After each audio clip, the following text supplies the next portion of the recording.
We go ahead and just walk around it. All right, so I think we have everything set up. Thank you so much, the members of the audience, for your patience as we get everything set. We're ready to go. I have our live streaming up and running. Chris, do I have a thumbs up on live streaming? It's loading now. It's loading, so just give us one moment, Madam President, before we start.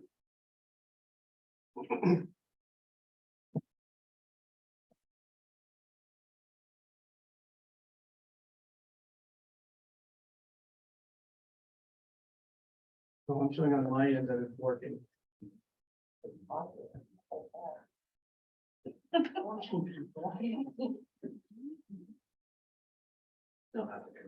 Cipriano, I was really excited to hear that you play WoW.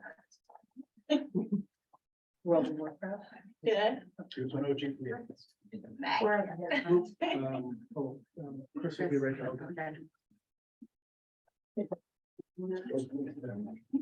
My husband used to play WoW and EverQuest. Okay. 2 for 6. Okay, all right. How are we doing? You want me to reload it? No.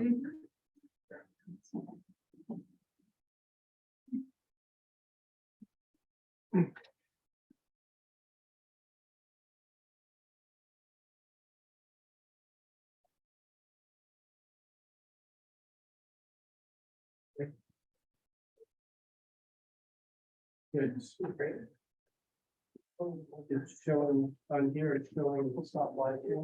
I'm interpreting to me that it's working. You want to try it one more time?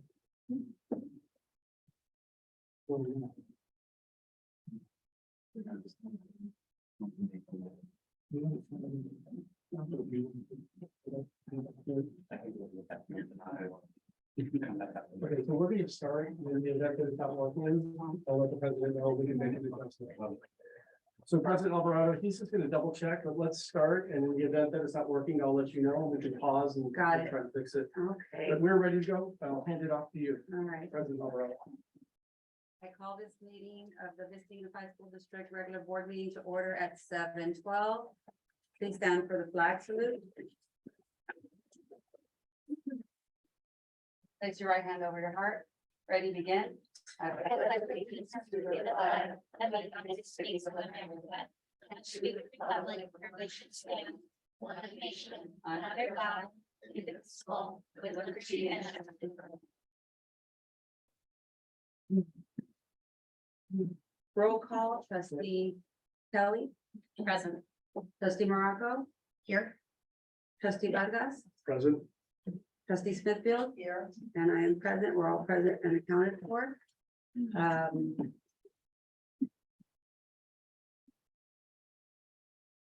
Can I get an approval for the agenda? I'd like to make a motion that we approve the agenda.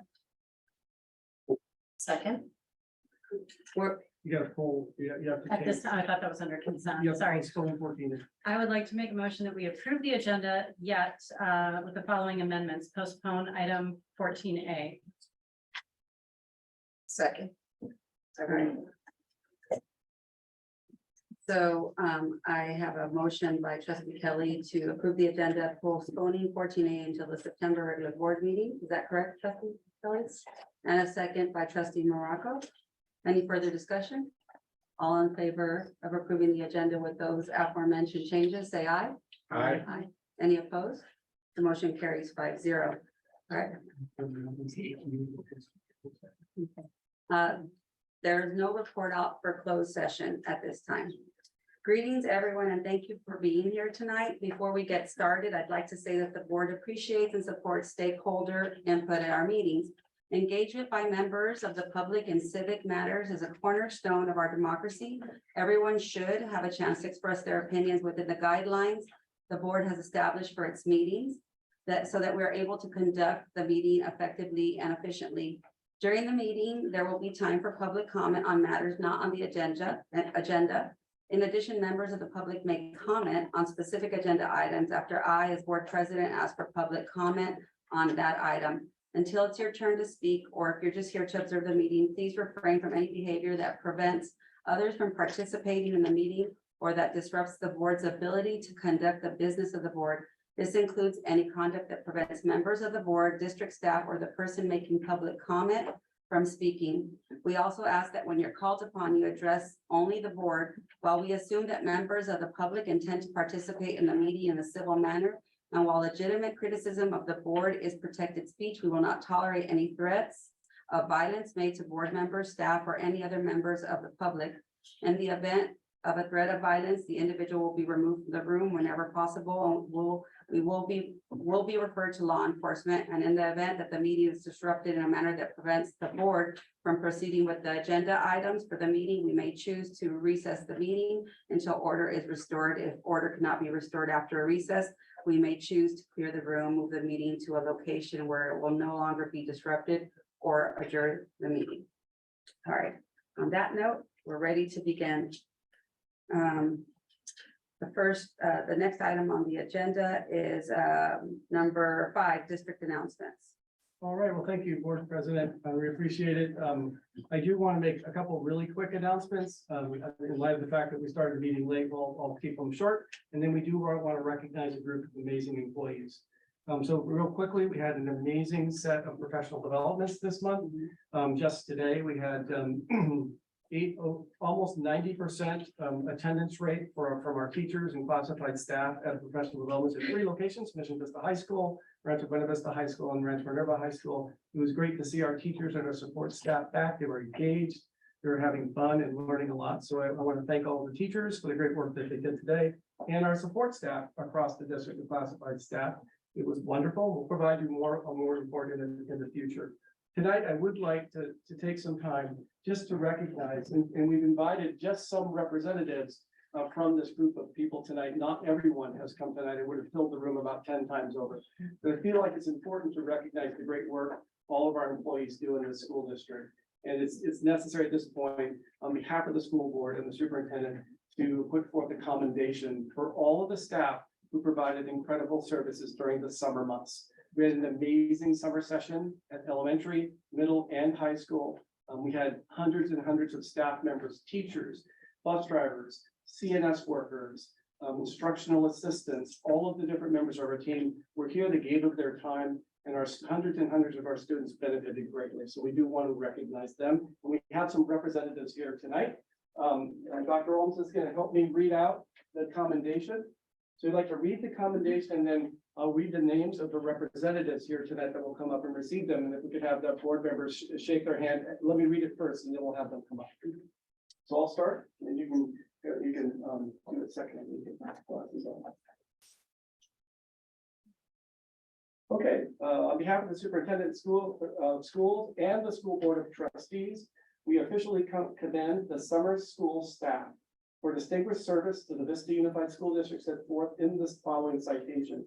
It is with great pleasure and admiration that we extend this commendation to the dedicated and exceptional staff members who have contributed their time, energy, expertise to make this year's summer school program for both general education and students receiving special education services a resounding success. Summer school planning takes a concerted effort by site and district administrators, by teachers, instructional aides, facility workers, nutritional service, business services, transportation, and expanded learning. Your unwavering commitment to the educational growth and well-being of our students has not gone unnoticed, and we are honored to recognize your outstanding efforts. Your adaptability and willingness to go above and beyond in navigating the unique challenges posed by summer sessions has been truly commendable. Whether it was devising innovative teaching methods, organizing enriching extracurricular activities, or offering personalized support to students, your commitment to their growth and development has been exemplary. Furthermore, your teamwork and collaboration have been vital in fostering a positive and inclusive atmosphere that encourages both personal and academic growth. This commendation not only celebrates your individual accomplishments, but also acknowledges the collective impact you've had on our students' lives. Your dedication to fostering a love for learning, your patience in addressing individual needs, and your genuine care for each student's progress has helped create a supportive and nurturing community within our summer school. As a token of our appreciation, we present you with this commendation and recognition of your outstanding contributions to the summer school program. Your passion, dedication, and exceptional work reflect our core values of respect, trust, collaboration, equity, and kindness, And we look forward to your continued excellence in shaping the future of education. So again, we have representatives here. There are literally hundreds of people who provided this support, and we will make sure every single person gets a commendation officially for themselves. But if the board members could come up in the front, we would just like to have the representatives come up. You can shake their hand and we can give them their commendation. Thank you. I would like to, so maybe very easy to take a couple of pictures. We have about 10, so we'll be quick. So when I call your name, if you can come up and we can recognize you, hand you your commendation, and shake our board members' hands. And this is just a small token of our appreciation for the great work that our teachers and our support staff have done. So again, thank you very much. Amy Rankin.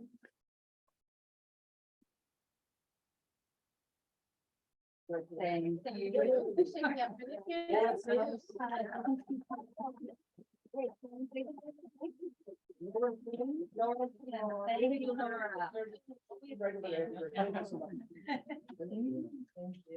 Carly Wasson. Mary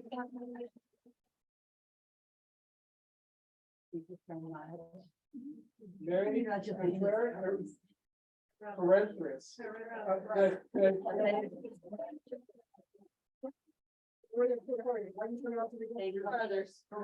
Thank you so much. You guys so much. Chelsea Hondo.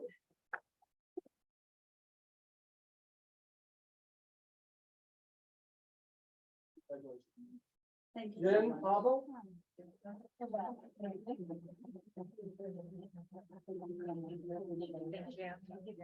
Wonderful work. Thank you. Lisbeth Salazar. Thank you.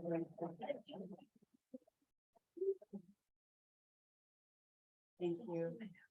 From transportation, Mac Williams.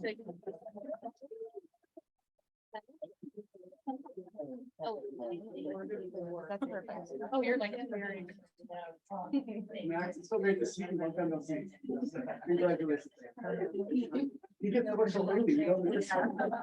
Like, it's my bedtime. Lindsay,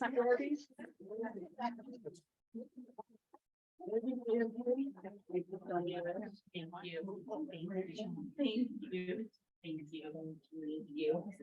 you. Absolutely. Thank you. Melinda Langford, AMP of the day.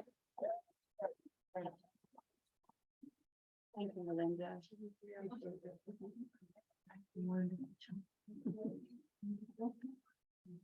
Thank you so much, Melinda. I appreciate it. And certainly last, but certainly not least, Denise Atterbury. Congratulations.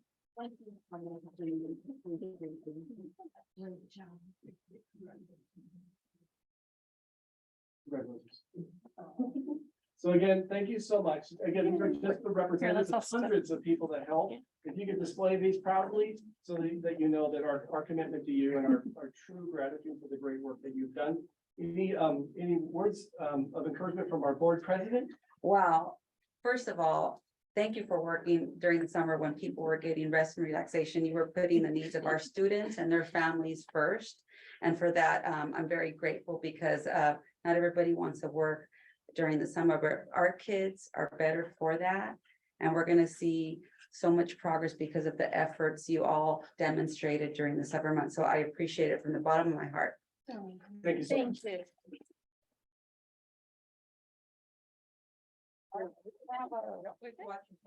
All right, I don't know if you want to Yeah, watch watch this. yourself. Thank you again. Please don't feel like you have to stay. It's okay. We know that you work, you gotta hurry. Girls.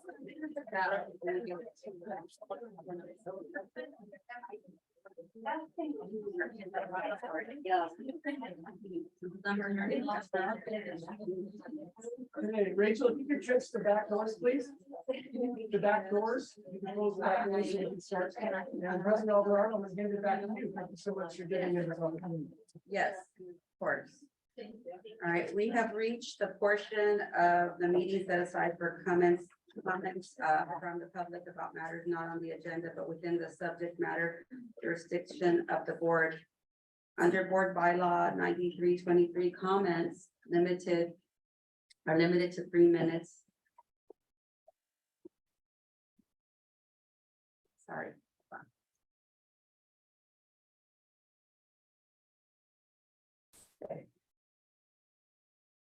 Sorry, I lost I lost my train of thought.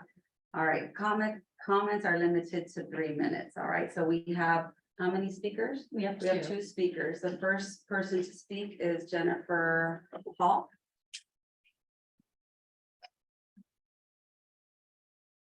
Hi, good evening.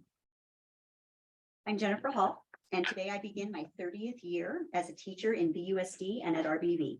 I'm extremely proud of my school and the collective work that certificated, classified administrators and community members have contributed over the years to create a superb learning environment for our students. I credit much of this good work to our site-based decision-making committee. I've served as an elected member on RBV's SBDM since 2007. When I was first elected to the committee, Rich Alderson was our principal, and during his tenure, the certificated, classified, and administrator representatives on SBDM established a powerful cooperative spirit on our campus. Administrators and staff members knew that issues could be brought to the group and problem solved together. This spirit continued throughout the next 3 principal administrations. In its earlier days, the committee was known as the Shared Governance Committee, and all stakeholders on campus understood that sharing was the key word, sharing ideas and responsibility for how our school functioned. Imagine the surprise of staff members at RBV and throughout the district when last week we received Rachel D'Ambrosa's contentious notice announcing the intentions of the district to no longer honor contractually agreed upon language regarding the role of SBDM on campuses. SBDM is a democratically elected representative body on campuses. It is the one body through which all staff members are guaranteed an opportunity to give voice to their suggestions and concerns about the building of culture and operations of our schools. Why is the district so threatened by such committees on campuses? The district's letter does not offer reasonable answers to this question. In her letter, Ms. D'Ambrosa claims that SBDMs have been exceeding their contractual authority and cites language that she claims dilutes rights traditionally reserved to management. A plain reading of the contract language shows that in fact SBDM in no way threatens the authority of the district with respect to the articles she cites. Throughout the articles outlined in Ms. D'Ambrosa's letter, the key verbs include determining and recommending processes and reviewing and making recommendations. What is so threatening to the district? Informed opinions, transparent conversations, recommendations from employee experts in the field of education. I have little confidence in district leadership that views itself as so fragile that it cannot endure review, recommendations, and open dialogue. Please direct management to cease its attack on site-based decision-making committees. Thank you. Thank you, Ms. Hall. The next speaker is Tina Shinsato. Did I say it correctly? Shinsato. Thank you, ma'am. Hi, good evening, board members, Dr. Doyle. I'm Tina Shinsato, and I serve as the SBDM chair at RBV. I'd like to continue the sentiment of my colleague Jen Hall. A review of the contractual language shows the district's concerns revolve around such items as SBDM determining the process for establishing and review of the site's mission statement, vision, goals, and of the student handbook and discipline plan. These articles have never given SBDM the authority to unilaterally determine the mission, vision, and values or the site discipline plan. The intention is that the committee collaborates to determine a process by which the site discusses these issues. Since all stakeholders have a responsibility to implement the mission, vision, values, and discipline plan of a school, why wouldn't all members have input in their development? Why is the idea so threatening to the district? When it comes to budgetary issues and staffing levels, the article cited by Ms. D'Ambrosa currently allow SBDM to review and make recommendations, not make decisions. Why is the district threatened by a committee offering recommendations? When it comes to hiring, an article cited allows SBDM to recommend the process for determining candidates to be interviewed and staff for participation on the interview committee. The interview committee, not SBDM, shall recommend those candidates they feel appropriate, and the principal shall make the final selection. The principal, in conjunction with the district office, has always had the final say in site hiring. Why would SBDM determining a process that allows informed opinions to the principal be viewed as a threat? The district's position on SBDM committees fails as a model of trust, respect, and collaboration. All district staff members have a vested interest in the schools we serve. Any diminishment of SBDMs deprives staff members of the ability to contribute positively to the culture and operation of their schools. Please direct management to work to rebuild the spirit of collaboration and shared responsibility to strengthen our schools and cease its attack on site-based decision-making committees. Thank you very much. Thank you very much. The next item on the agenda is 7A, report from school-related organizations, Vista Teachers Association. Hello, good evening, Board Superintendent, Dr. Doyle and Cabinet. Happy New Year. This is always such an exciting time as we get ready to welcome students back to campuses and our classrooms.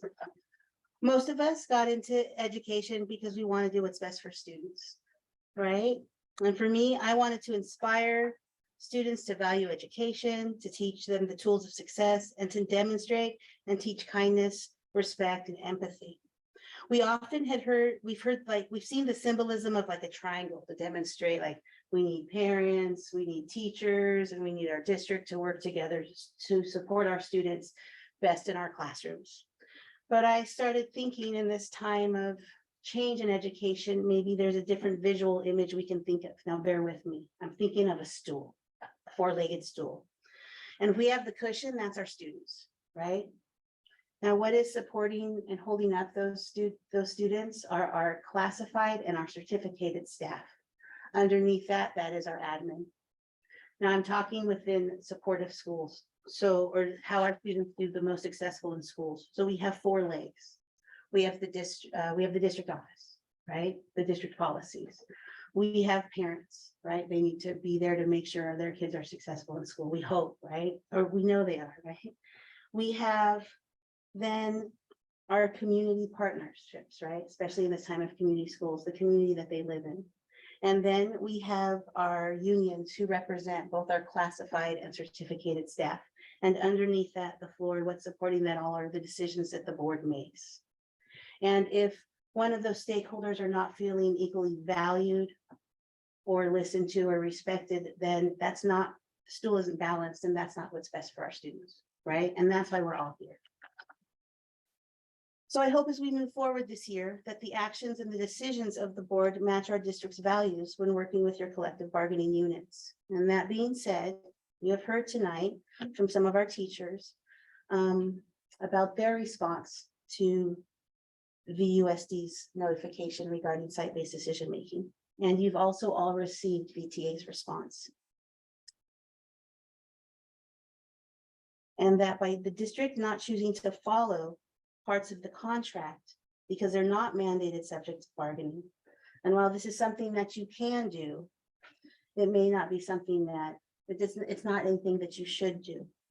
And it came across to many of my members as not respecting educator input or voice. And that action doesn't seem like it's following some of our values of collaboration and respect. And it is not a way to build trust with one of those important stakeholders that are holding up our students, right? So I just want you to consider this. You've heard teachers tonight. And with that said, hey, let's have a great new year. Thank you. Thank you. The next report is 7B, California School Employees Association. Do we have anyone from CSEA here tonight? No. All right. All right, we're going to move on to board member report out. And this part is for you to talk about visits to school sites, conferences. It's not a time to give an outside opinion specifically to what we've done, what we visited, conferences that are related to board duties. So we'll start with Trustee Smithfield.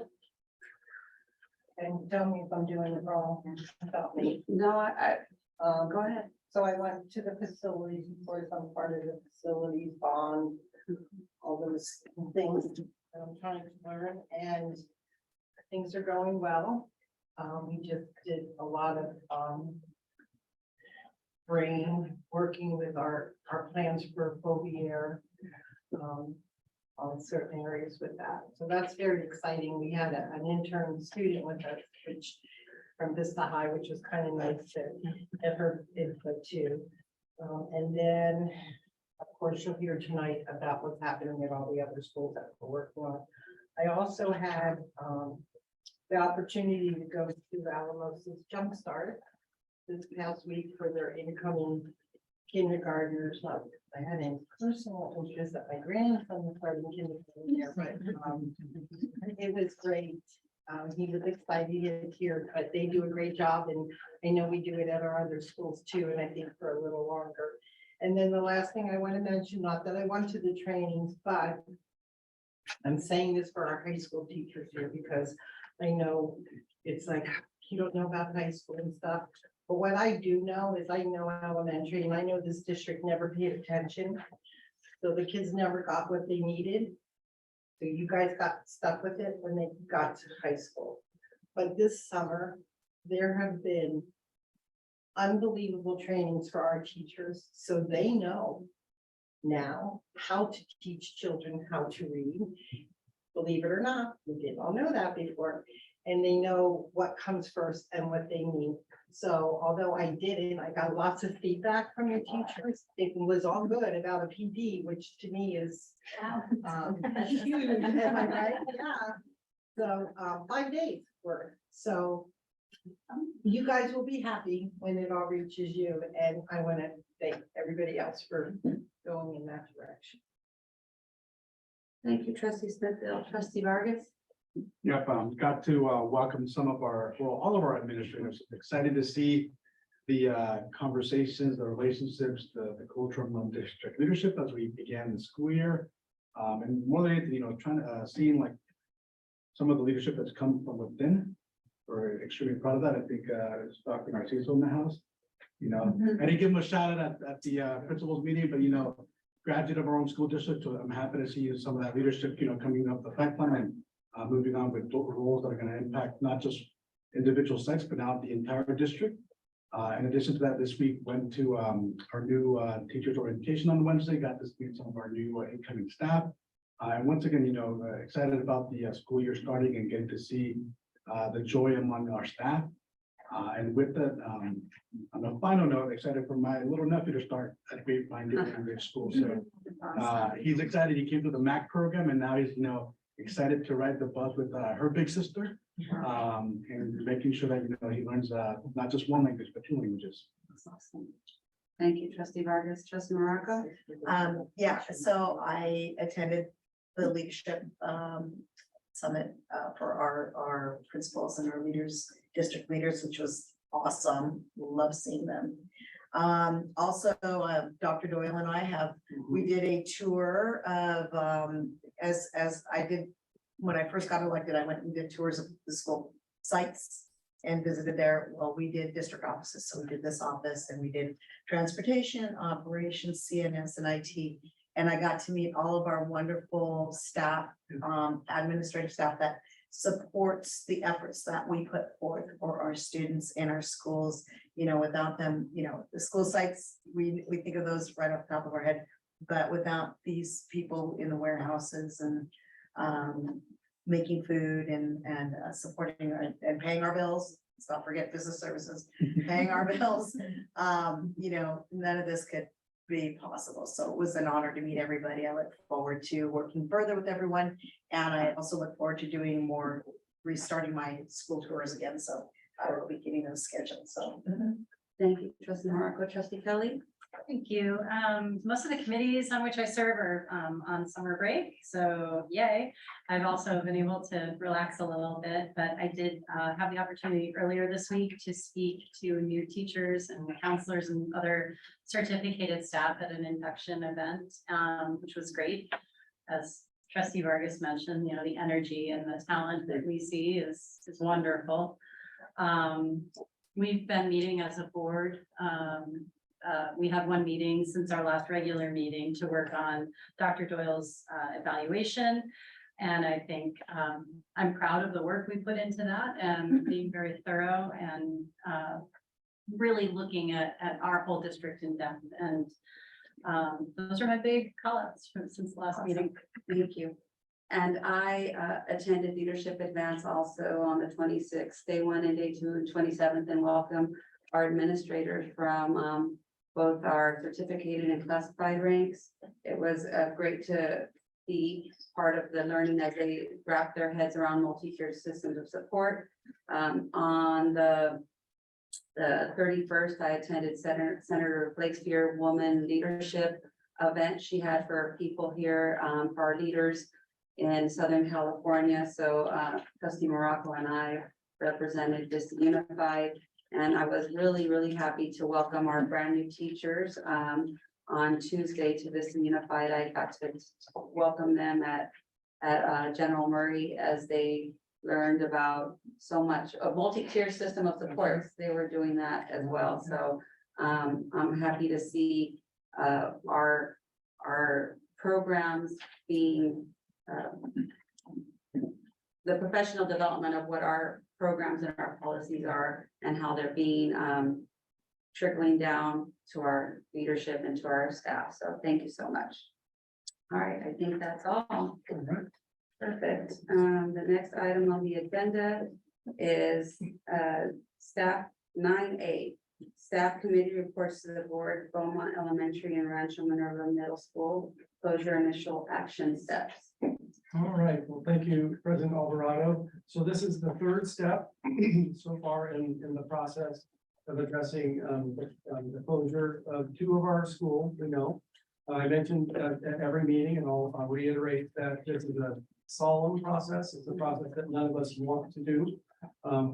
We love our schools, we love our students, but we also have a responsibility as a school district, and that is why we're here tonight. So our role, Dr. Losher and I and the rest of the members of the team are bringing back to you, as we promised, a set of initial action steps for which we need to get your feedback on. You are not voting on anything tonight. We just need direction from you so we can start moving. Clearly, you approved the timeline of the last meeting. So now we have to start to put these actions in place and start to have conversations with people and begin some planning. So that's the purpose. It's a really short set of slides tonight and one very important discussion we need to engage you in. So we'll start with that. Again, super solemn process. None of us enjoy this conversation, but it is our responsibility. So with sensitivity, we do need to go into it. So Dr. Lotion. Thank you very much, Dr. Doyle, President Alvarado, Vice President Kelly, and to our members of our trustees. So we will be coming back to you in order to sort of give highlights and overviews of what is happening, the overview of items. First of all, we have ongoing action steps, and we've already met with our principals. The year of consolidation is among the most challenging leadership challenges that a principal and faculty and staff go through. The school is not closed. It's in a process, and we still have to have our focus on children, celebrating their successes, celebrating what's happening. So the first part of ongoing action steps is making sure that our school operations and culture are focused on being open and our current accomplishments and being focused on our students and providing elevated supports for our principals and staff during that process. Next is remaining highly communicative back to the school sites. Dr. Doyle and the staff, we have a communication plan that's coordinated between the central office and the schools. So that way parents are getting regular letters, but also they're getting a secondary letter, not just from the superintendent's office, also directly from school principals as well. We are also continuing to pay close attention to all rules, regulations, and contract obligations. Dr. Doyle and I personally are going on September 7th to a legal symposium highlighting many of these issues. So that way we continue to get briefed, but we are in constant contact with legal counsel and advising that. And we are looking at things through legal lenses as well, making sure that we're meeting all of those obligations. So that is going to be ongoing throughout the entire process of the year. So before we go to the next slide, I just wanted to add on to that. In addition to written communications, we've met with both of our principals, and we will be meeting in person multiple times over the course of the next 3 months to listen to parents, get their feedback on the processes. We'll get to that in a moment. But most importantly, listen, understand, and make adjustments as they feel there are needs that they may have for their students. We'll also be listening to the teachers and the staff and their needs. I will be there at both sites on the first day of the school year Dr. Loescher will be there on the first day of the school year and the second and the third to make sure we're available immediately for them. We will do our meetings both in English and we'll have separate meetings in Spanish, so all the members of our community feel listened to and heard. So it will not just be written, it'll be in person. We will also tag on to existing structures. For example, they have back to school night coming up in a couple of weeks. We will make sure that we provide an opportunity during that time to have a conversation, to inform our public and to continue to listen. So I just wanted to add that as well. And we'll give you a full communication plan in the coming weeks. But part of that is working in concert with the principals and their leadership. Now, for the next several months between August and December, we do have specific things that we need to engage in. These are sort of the prerequisites in order for determining support plans for the school closure and support plans for faculty, staff, and students that come afterwards.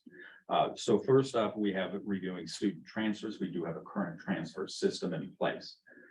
Possible student transfers could have implications to items, so we would pay attention to any contract language that had staff impacted as a result. When we look at the time frame between September and November, this is a time to be reviewing magnet school policies and to engage with the school board on a review and discussion of all items, including current models, what might be temporary models during school consolidation timelines, or other things that we look at. In looking at school boundaries being October and December, with December being the time that we need to focus to inform families where their students will be next year. So that way we can have a support plan for that transition. We want to be able to provide opportunities for families to get acquainted with their new school site, for students to be able to go and visit and to start to be part of that culture and to look forward to ahead to what's next. So we will be engaging in those conversations as we work with demographers, looking at various items and really determining what are the options regarding school boundaries. So those two are two interrelated items, one being incumbent upon the other in order to know where students will be going for the following year. When we look at the considerations for those magnet policies, we need feedback from the magnet school committee. We need to review those current items as stated. We need to consider whether these would be temporary changes or longer term changes. And we would need to have a board decision. Our recommendation is no later than November 2023. So that way we can take that into final consideration when we look at boundaries. When we look at school boundaries, again, we look at the current boundaries and balance. We consider options. We would then come back to you with a variety of those options for your review and debate for the school board to make a decision, we say by December 2023. So families have adequate time to know about what's coming next. At that point, we would notify families of school assignments and begin the process of those support plans and transitions. Thank you, Dr. Loescher. I'd just like to add two more items to this. If we go back to the magnet school policies set in bullets, there's a reason why we would need ultimately a board decision if there's any potential adjustments to magnet school by November, because as you all know, the magnet school window opens in January, so we would need the month of December to then develop all the requisite written policies and procedures so that all the parents are notified of any changes that might be, whether they be permanent changes or temporary changes. So that's why it's November for magnet school and December for the reboundary. And our goal is that if you think about this closure process, there's really two phases. We're in phase one right now, which is all the legal requirements for making sure that the decisions and the policies are in place for magnet school and the decisions or policies are in place for boundary. Once those decisions are made, we can then notify the parents of what schools they would be assigned to as it relates to their boundaries. Parents would have an option, if we remember back to this slide, to access current transfer opportunities like many parents do. And then we would take January to May to engage them in the process of that transfer from one site to another, get to know their new site, talk with them, discuss issues related to transportation. If that's a conversation the board wants to make. So there's a whole variety of this transition process, but that would take place in phase two. Phase one, we need to make these important decisions first. So, and I think that's it for the board for now. So what we're asking tonight is just for a discussion about whether you feel comfortable with these actions. Are there actions that we haven't thought of that you believe we should consider for this first phase between now and December? Now is the time, because after this meeting, we need to start putting these actions into place in order for things to take, to be prepared for November and December. So I'll hand it back to the president. All right, trustee Vargas, we'll start with you, comments. Yeah, for the Suggestions? school rebounding process, who's the staff that's in that charge? Is there an advisory board? How does community engagement look like? Typically, what we do is we create a boundary board similar to what we do for the calendar committee. So we would pull together a school boundary board, not board, but committee. And then they would be, you know, they would be tasked with meeting multiple times over the course of a number of months. Demographer information would be made available to them, and then they would make periodic updates to the board. But this is a fairly tight window. So that's why tonight you have to give us direction so we can start to stand these up. And the one thing on that specific topic, you know, looking at ways where we don't segregate our communities, but integrate, and so that's my big feedback on that component. And then on the magnet school, like, we have the committee, you know, we've been through this before. Critical that, you know, we get their feedback and, you know, we'll set in like what we want to do to address, but I mean, I think there's got to be some changes in that area, because with one less middle school, it doesn't seem like the 3 circles of boundaries does not make sense for the future area. Well, the magnet school committee's already stood up, so that exists. So we would move forward with that. We would then have to recreate a boundary committee, which we've done before in the past. So that's something we will work on if the board is comfortable with that in the next couple of weeks. Trustee are you done, trustee Vargas? Morocco? Yes, one of the things that I have been kind of confused about, what are we doing with Beaumont? What are we doing with that campus? I thought the asset management committee was supposed to make a recommendation for what we're supposed to do with that property. Yeah. And I don't recall us getting a recommendation, and I don't recall us voting on one. Yes. So thank you very much, trustee Morocco. Yes, actually, the asset management committee did make, they don't make a recommendation. What they do is they have a section within each of those areas that was presented to the board. And the third section is called suggestion of use. So the suggestion of use is usually a broad statement. And in the case of Beaumont, the suggestions of use, we can be sure to put that in the Friday letter. So that way everybody can review that. Their suggestion of use was eventually to utilize the land either as a park and recreation area, either joint use or otherwise, look at it for a possibility of workforce housing. But in the interim, they also stated that if it could be used for a district use, whether that be for a swing site or other items, that would be an interim use. So that way it wasn't just sitting, not doing anything.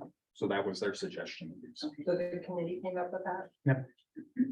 No, so that's an excellent question. So the official decision will come back to the board in the coming months, and the board will actually have to make an official decision of what that use would be.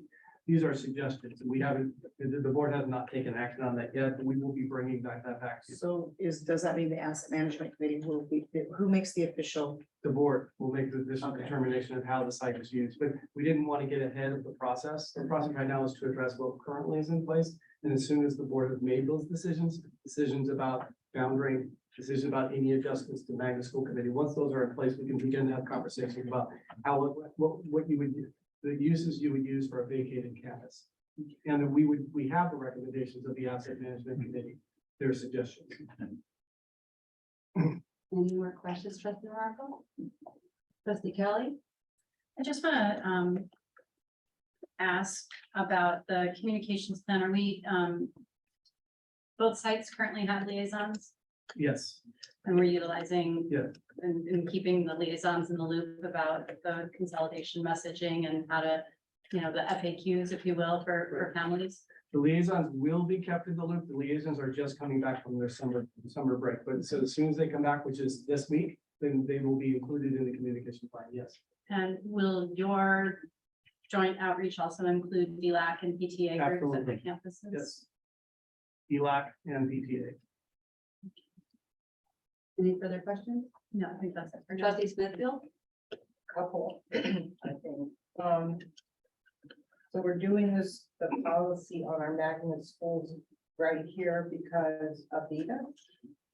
The reason we put it up here as a suggestion is not a requirement in the state of California. The only reason we put it as a suggestion is because some of the board members in previous meetings asked us to consider that. So we're bringing it back to the board And if you're asking why it's a consideration, because the boundaries would dramatically change, because we're going from 5 middle schools to 4.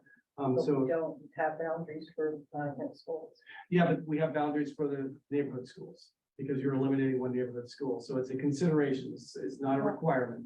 And also those boundaries determine the lottery Yes. pools for magnet They determine the selection. Right, no, I understand that, but it's the numbers that are on here, so.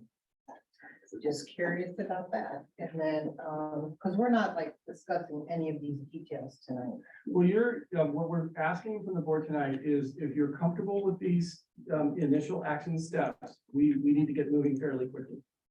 We are recommending that the board allow the magnet school steering committee to first address it and give feedback. And we'll bring that feedback to you fairly quickly. And then the board will deliberate on whether or not you want to change the policies for magnet schools. And there will be a variety of possibilities that we'll bring back. Okay, I just know the last time we went through this, it was a nightmare, and so I'm just kind of wondering why it's on here like this again, but okay. Any more questions, trustee I Smithfield? don't think so. Can I ask another? Related to the topic of the magnet school steering committee meeting. And our future discussions as a board, I think it would be very useful to have some numbers. Yep. Of displaced students from both sites and an understanding of. I know it's like trying to nail Jello to a wall, but like what are the openings at our magnet elementary and middle school sites that we typically run, like I know there's always some seats that turn over after the start of the school year. So I think as we get our minds around how we can address transfers and requests in the district, I think we need to know some numbers. A number of years ago, and trustee Kelly actually was on the committee with me when we did it, we developed a pretty comprehensive report on the data related to magnet schools. And so we will do that again. We'll refresh that report. We'll add new information. So you have all of the information at your fingertips. And so the magnet school committee has the information. So they're making an informed recommendation about whether or not you want to adjust the policies or not. But just for clarification, when you say the numbers of displaced students, like where they live or how, Just number of students, how many the- are there, the like how number. many first graders, how many, Yeah. okay, so the numbers, yeah, what sizes are we talking about? Because I think it's going to be larger than what Yes. any single school site could absorb, magnet or otherwise. So I think it informs our discussions and deliberations, just to know like how big of a universe are we talking about? And then another suggestion, Dr. Doyle, I know from serving on the magnet steering committee that we always solicited non-parent, non-magnet school parents to represent. Mhm. And I would like to strongly encourage that we solicit some parents from Beaumont and Rancho Minerva to be on the 2023-24 magnet steering committee. We can do that. trustee Smithfield? Talking about numbers, and I'm assuming you were talking about displaced students from 2 schools that were affecting. I'm gonna ask this again, keep in mind, when we opened Rancho Minerva, we displaced all those Lincoln kids to the side of town, so even though they're being displaced for Rancho, they never belonged there to begin with. Right. So can we separate them out? These kids are actually closer to BMMS, is their home school. That way, but I Yes. think just to say displaced students, because those kids are displaced, but they were displaced years ago. Fair, that's fair, yeah. And maybe heat maps along with that, then, because I think We can do what trustee Smithfield is pointing out is really valid, like we should make disruption minimal to every family. Well, maybe we can make it right for some of the families. We made it wrong 4 years ago. Ms. Morocco? I just, because I'm new and maybe trustee Kelly could answer, or you guys, or maybe Dr. Shigella, maybe. Are there any restrictions that we have with regard to magnet schools, of things that we can't do, or as far as like, for like opening it up for who can attend? Is it like I know that we have set our own policy, Yes, but are there any legal restrictions to us to, like, we can change that policy, right? And it could be, if we wanted to open it up to everybody geographically, would that be a possibility board for has- magnet school? 100% ability to change the policies for magnet schools. Now, that's a simple statement. It's much Right. more complex. No, I You get it. know, we probably would want to do a workshop on that because there's quite a bit to it, but simply put, yes, the board is in control of addressing policies. Okay, And it is open to all geographies. no, I'm talking about the geography that is closest, that if that was a neighborhood school and had a, you know, a circle, an area, a sphere of attendance. You know, if we open it up to that first and make sure that all those students got Yeah. into that school because of geography.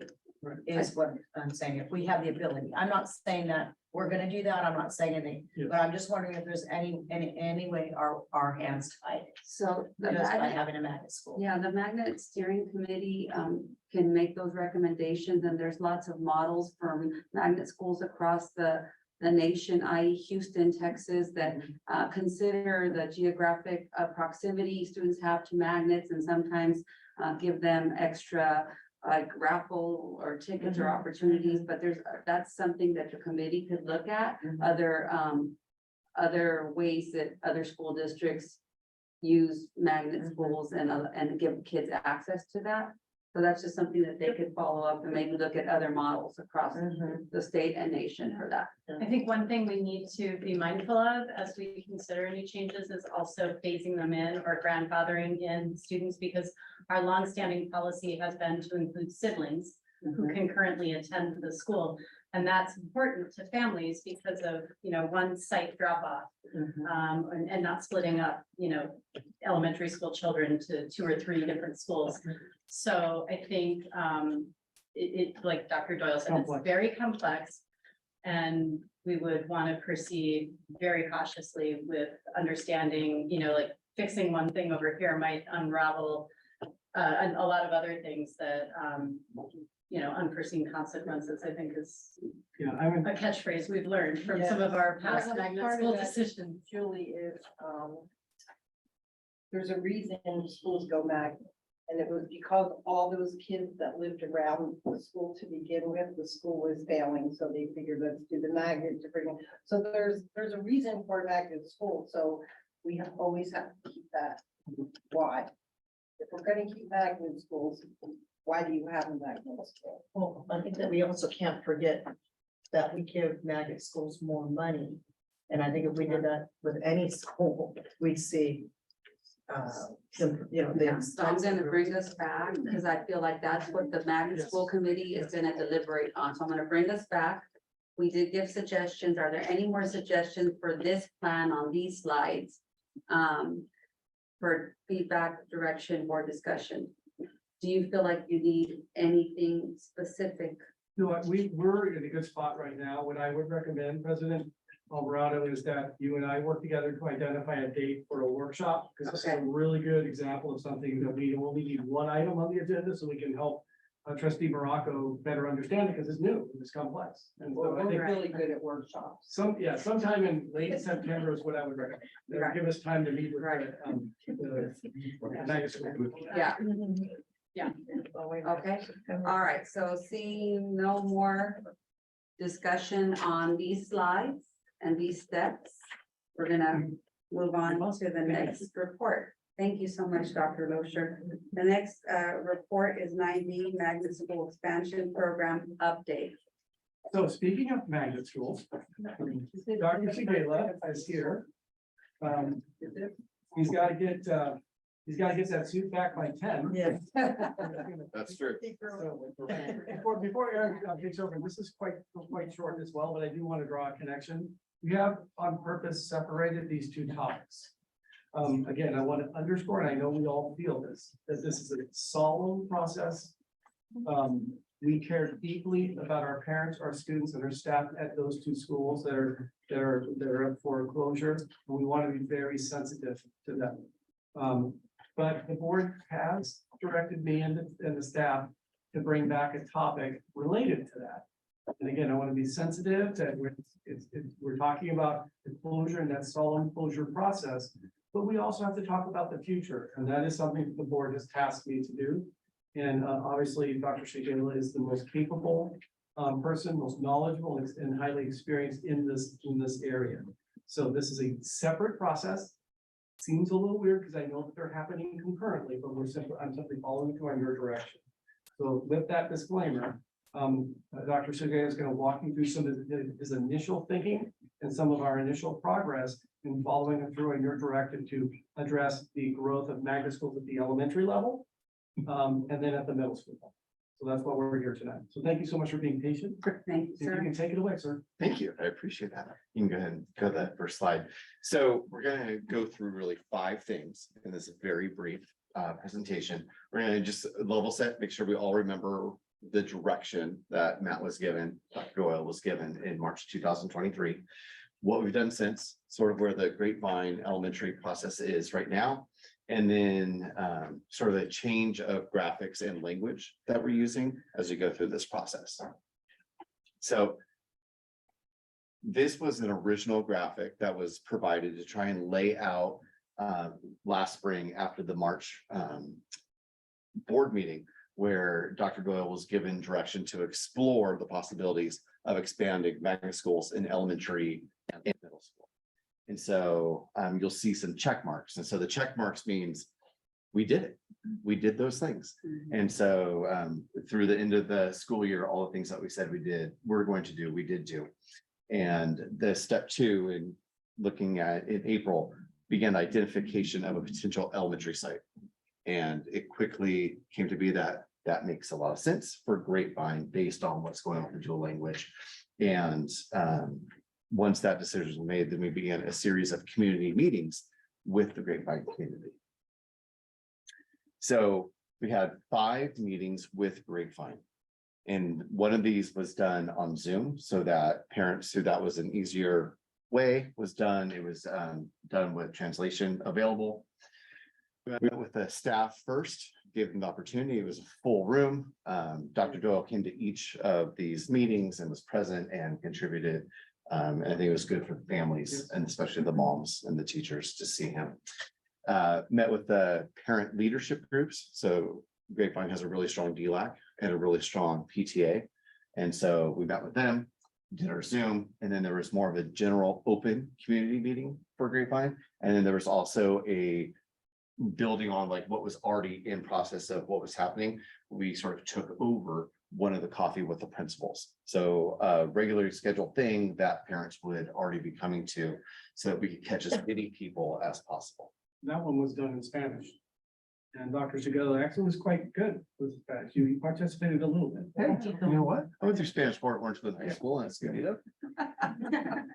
Okay, Matt, next slide. Thank you. And so what's the feedback of Grapevine? What did we begin sort of like feeling from them?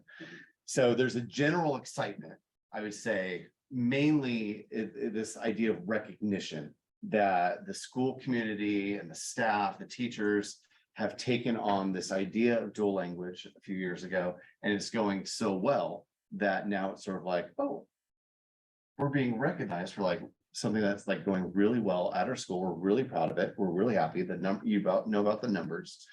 There was a lot of interest and also questions about what is a magnet school and what does this mean? So everyone in the room knew what a magnet school was. They're familiar. They're right down the street from Vita. Many of them remember Washington. Many of them had gone to Washington as children themselves. And so there was thoughts and wonderings around what does that mean for both staff, families, and the kids. And so all 3 big groups that we'd be thinking of. And then there were some general concerns. And I think we call these the unintended consequence concerns. And so the big one, and we were able to help with this one right away because kids don't get kicked out from matriculating through a school when it turns into a magnet school. But the parents want to make sure, like, if it becomes a magnet school, do our kids continue to go to this school? They want to make sure that they were a part of it. There's also concern around, so if it becomes a magnet school and there's some sort of process to get in, what happens to the kids in the neighborhood who don't get in? Where do they go? How do they get there? All the questions that I think at this point, with where we're at in our history, we come to understand and appreciate. And then the third bullet, it seems really similar to the second bullet, but it's different with a little nuance. And so the second bullet is parents were worried about kids in just the neighborhood.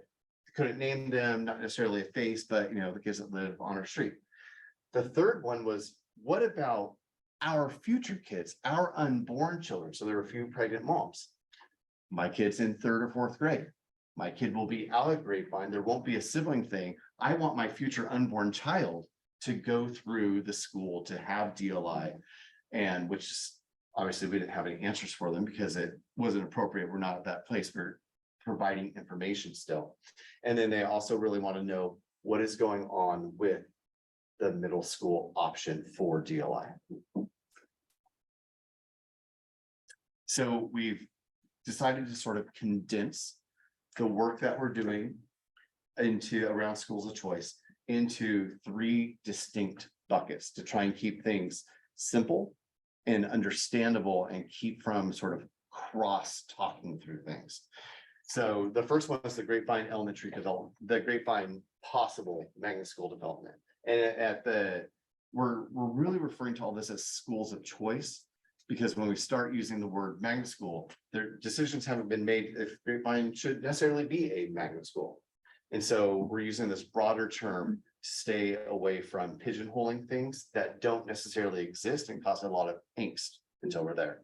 So we're going to talk about Grapevine tonight. We're going to talk about the DLI middle school process. And then we're also going to talk a little bit about middle schools in general and the school of choice development, things that have been brought up for years, even prior to COVID. So first off, let's talk about Grapevine. We've done community meetings. We've started to get awareness out. And what we would like to begin doing in September is really doing a lot of deep listening with the community, forums and surveys in English and Spanish around feedback, both from the Grapevine community and the broader USD community about thoughts and ideas, both around the possible transformation into an additional elementary magnet school, but then also if that was to be done, there's some sort of theme that anchors magnet schools. So dual language is a great program. It's not a theme that you build a magnet on. So that's sort of like Vista Magnet may be a great example for this. They're an IB school, but their theme is also about mathematics and science and technology. And so there are themes and there are programs. And so they have, Grapevine currently has a very strong dual language program. And then if it was going to become a magnet, what kind of theme would help would be some sort of like rural cultures or like there's a lot of things it could be. And there's a process that we can use to help unearth that if we get there with the community. Then it takes a lot of time to go through all that information, code it, figure out what is the community telling us, and so that we can provide something back to the board around possible ideas that may or may not happen. And then we're looking at maybe November for some actual ideas and getting those back. So you listen to people, you process, you make sense of what they've said and what their stories are telling you. And then you generate ideas based on it. But before you do anything with those ideas and you start to carve something out, you throw it back to them to say, this is what we heard. How does this feel? How does this look? What are your thoughts about that? Because I think it's easy to take a broad idea like, oh yeah, I think this would be fantastic. And then you actually see it and what it may mean and go, oh, that may be something else, or it could cause a lot of excitement. And so we hope to have some sort of idea around the future of Grapevine from you, with you in December, but really taking time and listening. So slowing instead of like just running towards it. So let's pause there. So again, this is not an item you will vote on. We're simply here to make sure you're okay with our plans. If you have any recommendations for us on Grapevine, we're going to get to the other two in a moment. I'll pass it back to the president. All right. I'd like to be consistent on who started. Trustee Morocco, you're first. I'm a little confused on why Grapevine was selected in the sense that Grapevine, in my opinion, and my experience and what I've seen, is a really successful school just as it is. I'm kind of like thinking if it ain't broke, don't fix it kind of thing. And whereas I think we have other schools that perhaps could benefit a little bit more with the magnet school. So I'm just wondering why Grapevine was selected and what went into that. Matt, do you want to help address that? Yeah, I mean, Grapevine is further down the process of defining their identity and engaging the community in a serious degree of interest.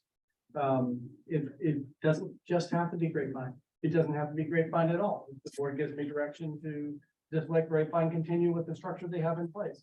But naturally, being in a district over the 30 years, seeing magnet schools grow, that school's best position to take the next step. One thing to keep in mind is there are other schools that we're working with.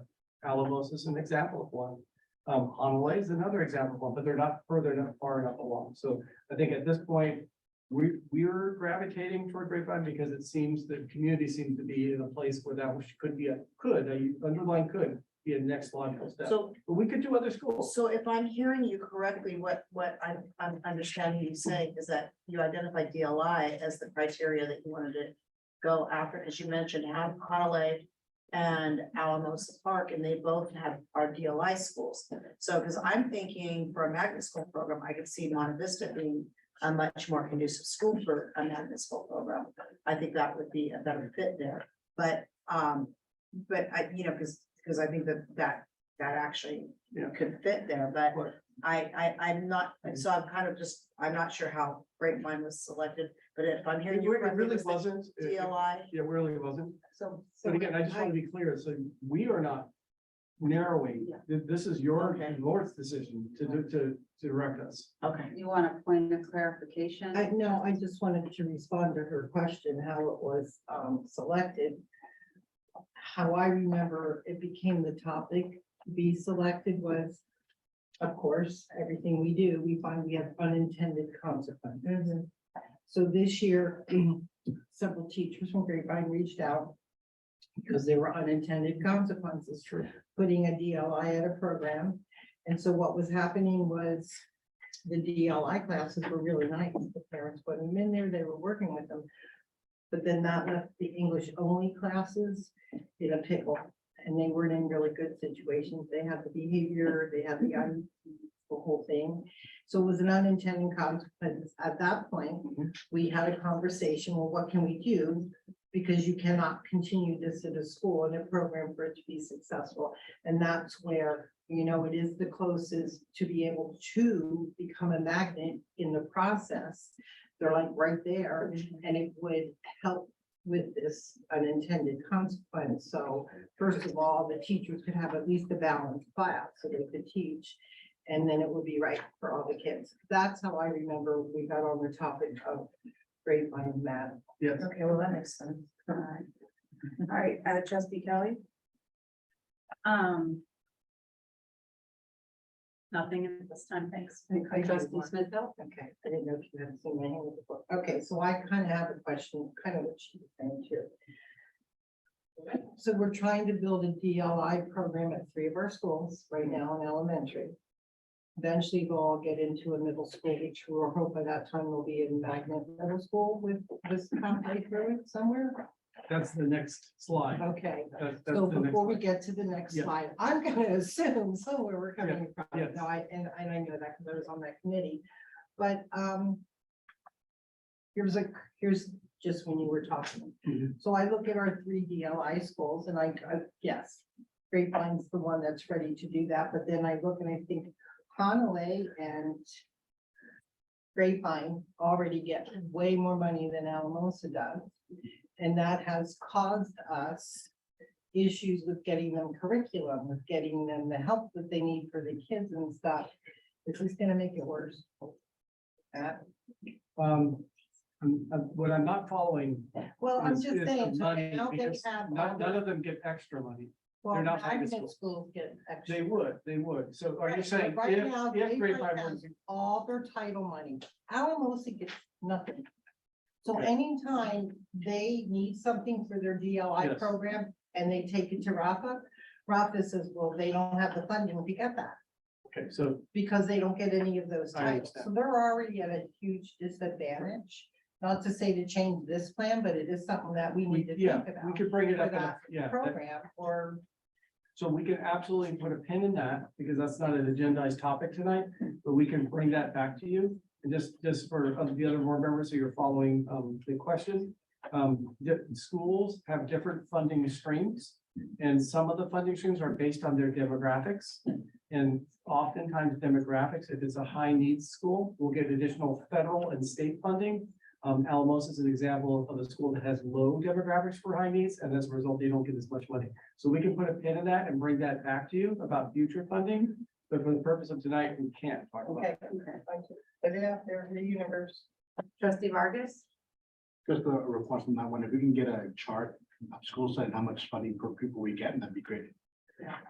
On the grapevine magnet process, so the thinking is here, like, there wouldn't be English only classes, every grade level would be a dual language, Spanish, English. That would be, in theory, that would be the plan. But again, I don't want to get ahead of the process because Eric has to run the process.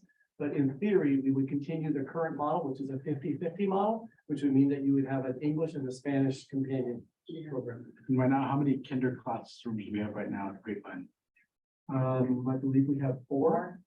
Or and how many of them are DLI at this point in time? I think they're all DLI. We'll have to double check. I think we might have one singleton, but I believe it's a TK. But we can check on that. I don't want to give you the wrong information. Say grapevine, right? Grapevine, yes. But you're asking about the 50-50 or The number of kinder classes. And their programs. Yeah, and that's great. And like as I'm thinking about this, and if we're expanding a DLI, both at Alamosa, Hanalei, maybe, other sites in the future. I would hate to get to a point where we have so many DLI elementaries that now we could have bottleneck at the middle school like we're doing right now. And so that's where my head's thinking about right now. That's obviously like a 10-year problem, but if we don't start planning on that right now, then we're gonna get to that point and have that DLI bottleneck. Yeah, so and that's actually slide 3. So we'll get to that. Is that it, trustee Vargas? And then I guess the last question, and we may not have that data right now, but I think at one point, at least the grapevine, like we are denying some people access to DLI because there's not enough space. Is that accurate? Waiting list, is there a waiting list? Is that? I'm not aware of a waiting list at this point. I don't want to give you the wrong information, but we will follow up in the Friday letter. I do not believe we have a waiting list at this point in time. Now, there are some students who didn't have access to grapevine that then went over to one of the other two schools. Let me follow up and get you the accurate information on that. We are quickly approaching a point in grapevine where there will be a waiting list. All right, and then for me,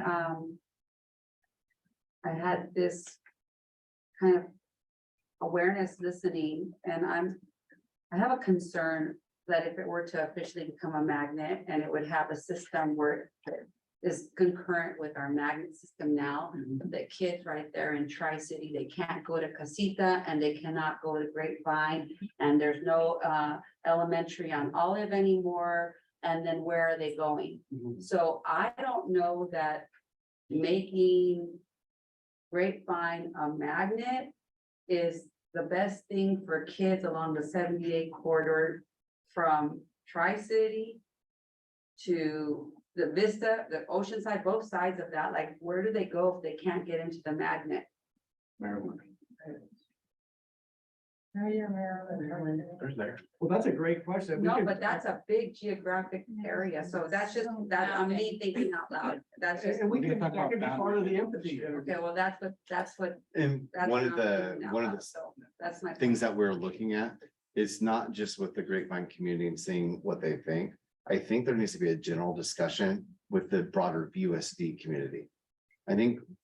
I think through this process, we should find out what are the people think, what do the moms think? And instead of like, let's not guess, let's go out and actually find out and hear the concerns, because they made it very clear. If we're a magnet school, we know what happens when our kids go all the way to Madison when they don't get into Vita. What does that mean for the kids across the street? What does that mean for my unborn child?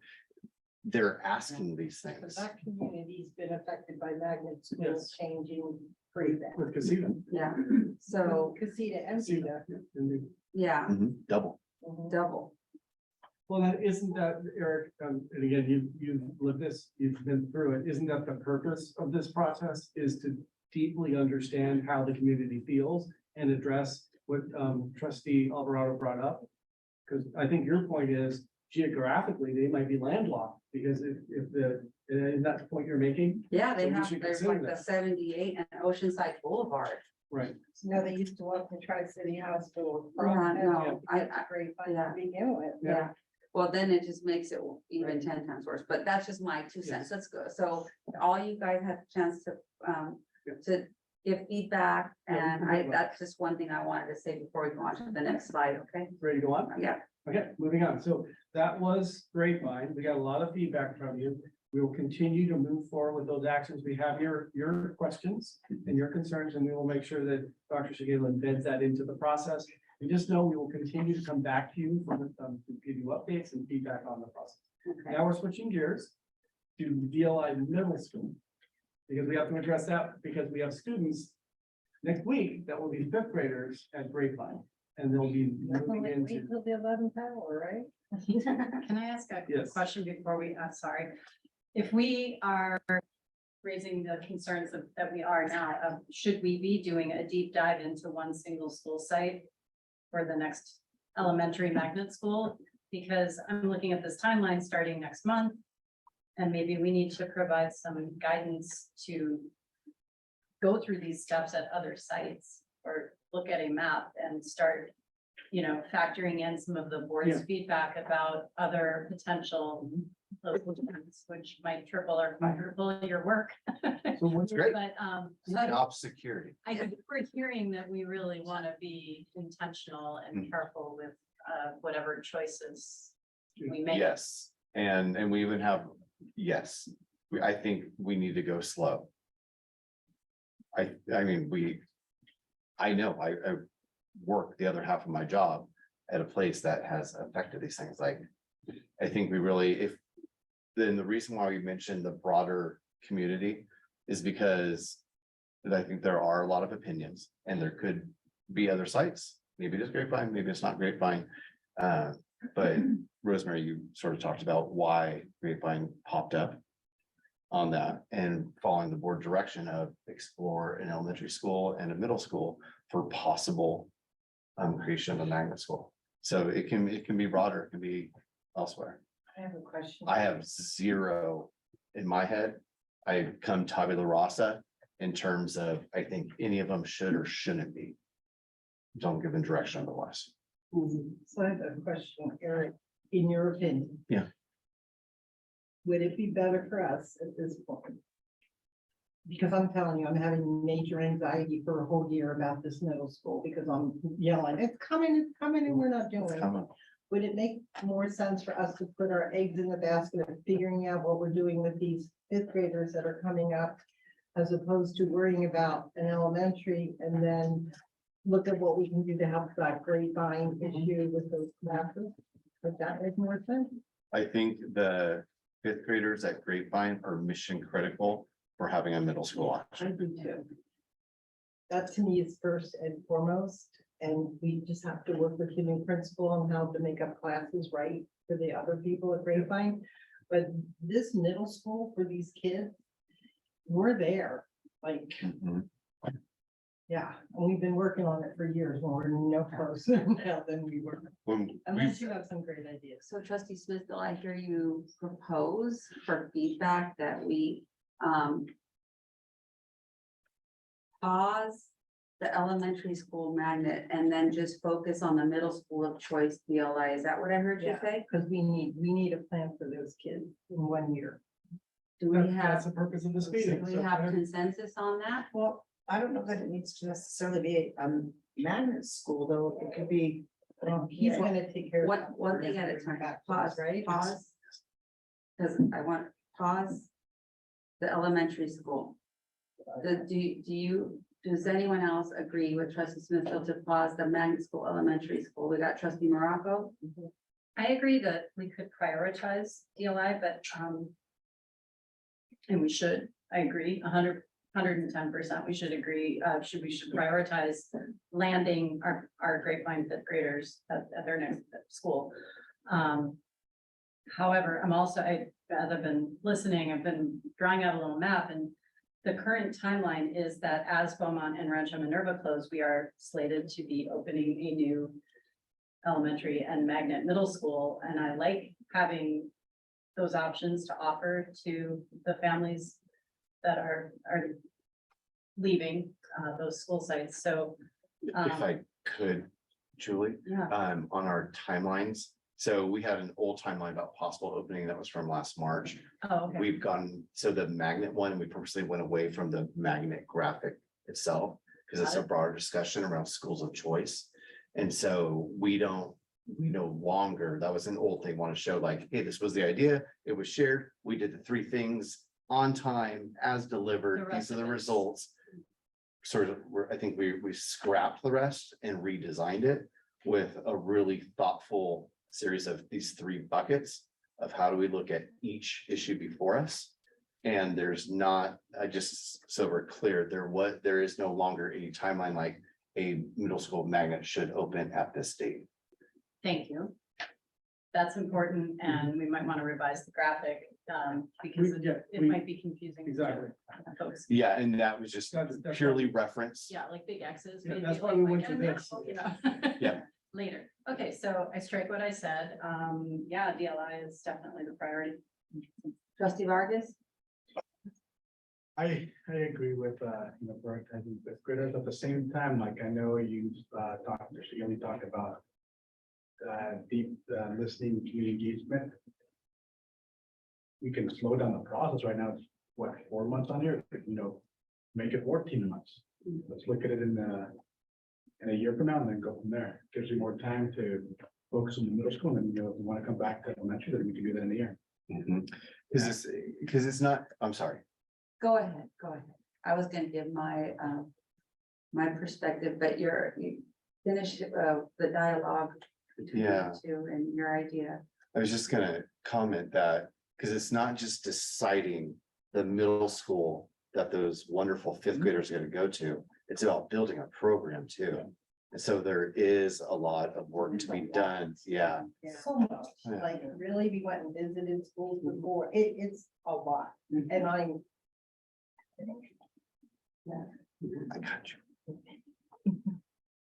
All right, and I think I agree with trustee Smithfield and trustee Morocco on this one on not worrying about the elementary school. And I feel like what's happening at Grapevine is so organic and so it's just growing itself naturally.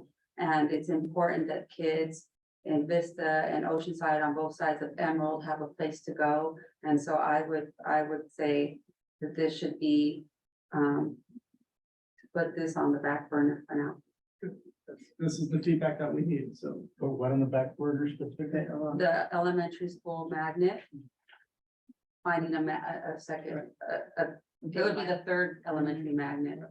We can always come back to that later if the board wants us to do it. So the only thing I want to clarify before Dr. Segala finishes the last 2, going back to this visual, and this addresses trustee Kelly's question about the original visual of the magnet. So we'll adjust all that based on your feedback tonight. You'll never see it. Yeah, but it was beautiful. AI made it. But the 2 remaining, the middle school DLI planning and the schools of choice, it's important to note that this is probably going to be a 2-step process. Just so everyone's clear about this, and there's a reason why, and Eric's going to walk you through it. But this magnet school of choice thing is not going to happen overnight. It's going to take some time. Go ahead. So this is the proposed timeline. Again, this is discussion, it's for feedback around finding the home for the current Grapevine 5th graders in dual language when they go to 6th grade. And so immediate, it's August. my immediate thought is, we gotta identify what that school is. So there are essentially, I guess, 4 potentialities, maybe 2. More so based on the magnet status. And so we need to figure that out. And then immediately that program development has to begin. And then we also, and I was thinking in conjunction because, and Sean referenced this with policies and procedures around admissions. In October, we have to start talking about that as specifically to these grapevine kids, because if we're going to develop a 6th grade program for them at a middle school, I would guess your desire might be that they're assured admission into that. You know, depending on how many kids, you know, there's things that we have to talk through and work through. So you don't build a program, then like, well, I hope you get in after all these years. So you mean like, we can't just say, because it'll be Grapevine next year, and then it'll be Grapevine and Alamosa the next year, and then Honolulu the 3rd year. Are you saying if we say Roosevelt are gonna take our DLI kids right now, they wouldn't all be able to get there? I don't know. But what I'm saying is, it would seem like we'd want to at least review, how do we make sure that they are able to get in, Oh, definitely. right? Like, Yeah. yes, so we are saying the same thing, Rosemary. Well, and those things need to be written down and approved Okay. by the board so that when people You're not ask, into we have the- something to fall back on. detail. And Okay. that's why like October, like that comes up pretty quickly, and that's when we review magnet. Yes. Anyway, And another, on the flip side of that, but just as critical, is if we identify, let's say, a Madison or a Roosevelt Mhm. for the DLI program, and we only have students coming from Grapevine, how does that work out when we have students coming in from other elementary schools that don't have a DLI program or haven't gotten it yet? Is it certain classes that are just for certain students that engage in the DLI? Because you can't just, I don't think you can take, somebody that's been in an English only school and in 6th grade, immerse them into DLI, 50% Spanish, 50% English. We'll let him answer and then we'll give our intake, because I have personal experience with this, I would with love my to, niece. I would love to hear. Okay, so my niece, 2 nieces by literacy, Hawthorne School District.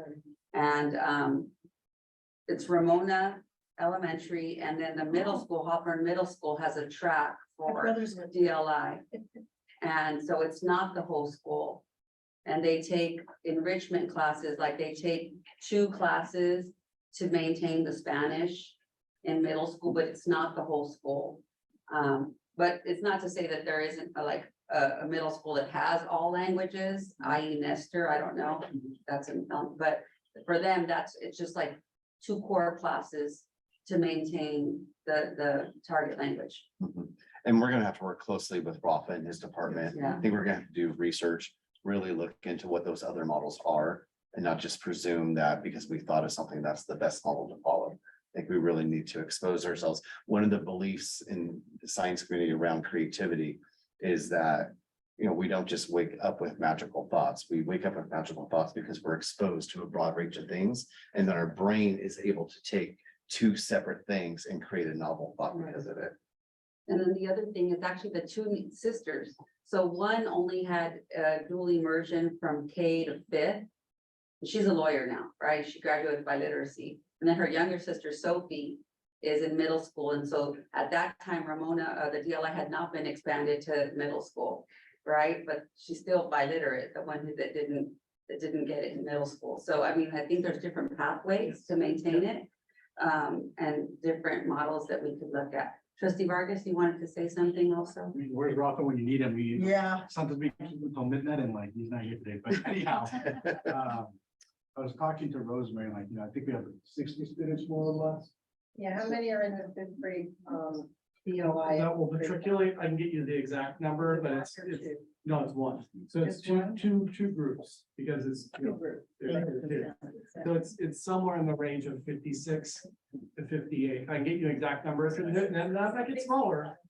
It's 67. It's 67. 34, 34. There we go. We don't know exactly, but we think it's gonna be somewhere in the 60 range. Yeah, and some friends are gonna wanna opt in for like a Vita or a VMMS, like not all of them are gonna Right. want to Maybe go somewhere else. But at the same time, it made me think, there's other DLIs in Oceanside, San Marcos, Fallbrook, that we can also recuperate some numbers that we lost. Because yeah, they do need to take Spanish classes. They can't come into sixth grade wanting to take Spanish classes for the first time ever. That would not work. And Rafa and I spoke today. I don't know if I'm allowed to say this. We spoke today and said how we need to connect about this and bring our heads together and get out. So we are already on the same page with each I'm other. watching the soccer game right now. And just to reassure the board, Rafa has already had teams go visit middle schools. I think trustee Smithfield. Yeah, so I'm part of that committee, Yeah, and so- for probably 2 years, we've been talking about programs going, looking at other middle schools, and so he's pretty good with that side. Yeah, So great. You two need to get together and get, but that's what happened. I was on this committee with our buildings and that committee, and we're talking about things, and I was getting so crazy, because it's like, this hand doesn't know what this hand, and they're worried about buildings when they should worry, so yes, please. Yes, we're gonna be holding hands. I really, I might. Dr. Shigela, so we are on these arrows and tell us more, because I know we had a lot of questions. Where did we Yeah. leave off on which? So- arrow for the middle? So we left off October 2023. Mhm.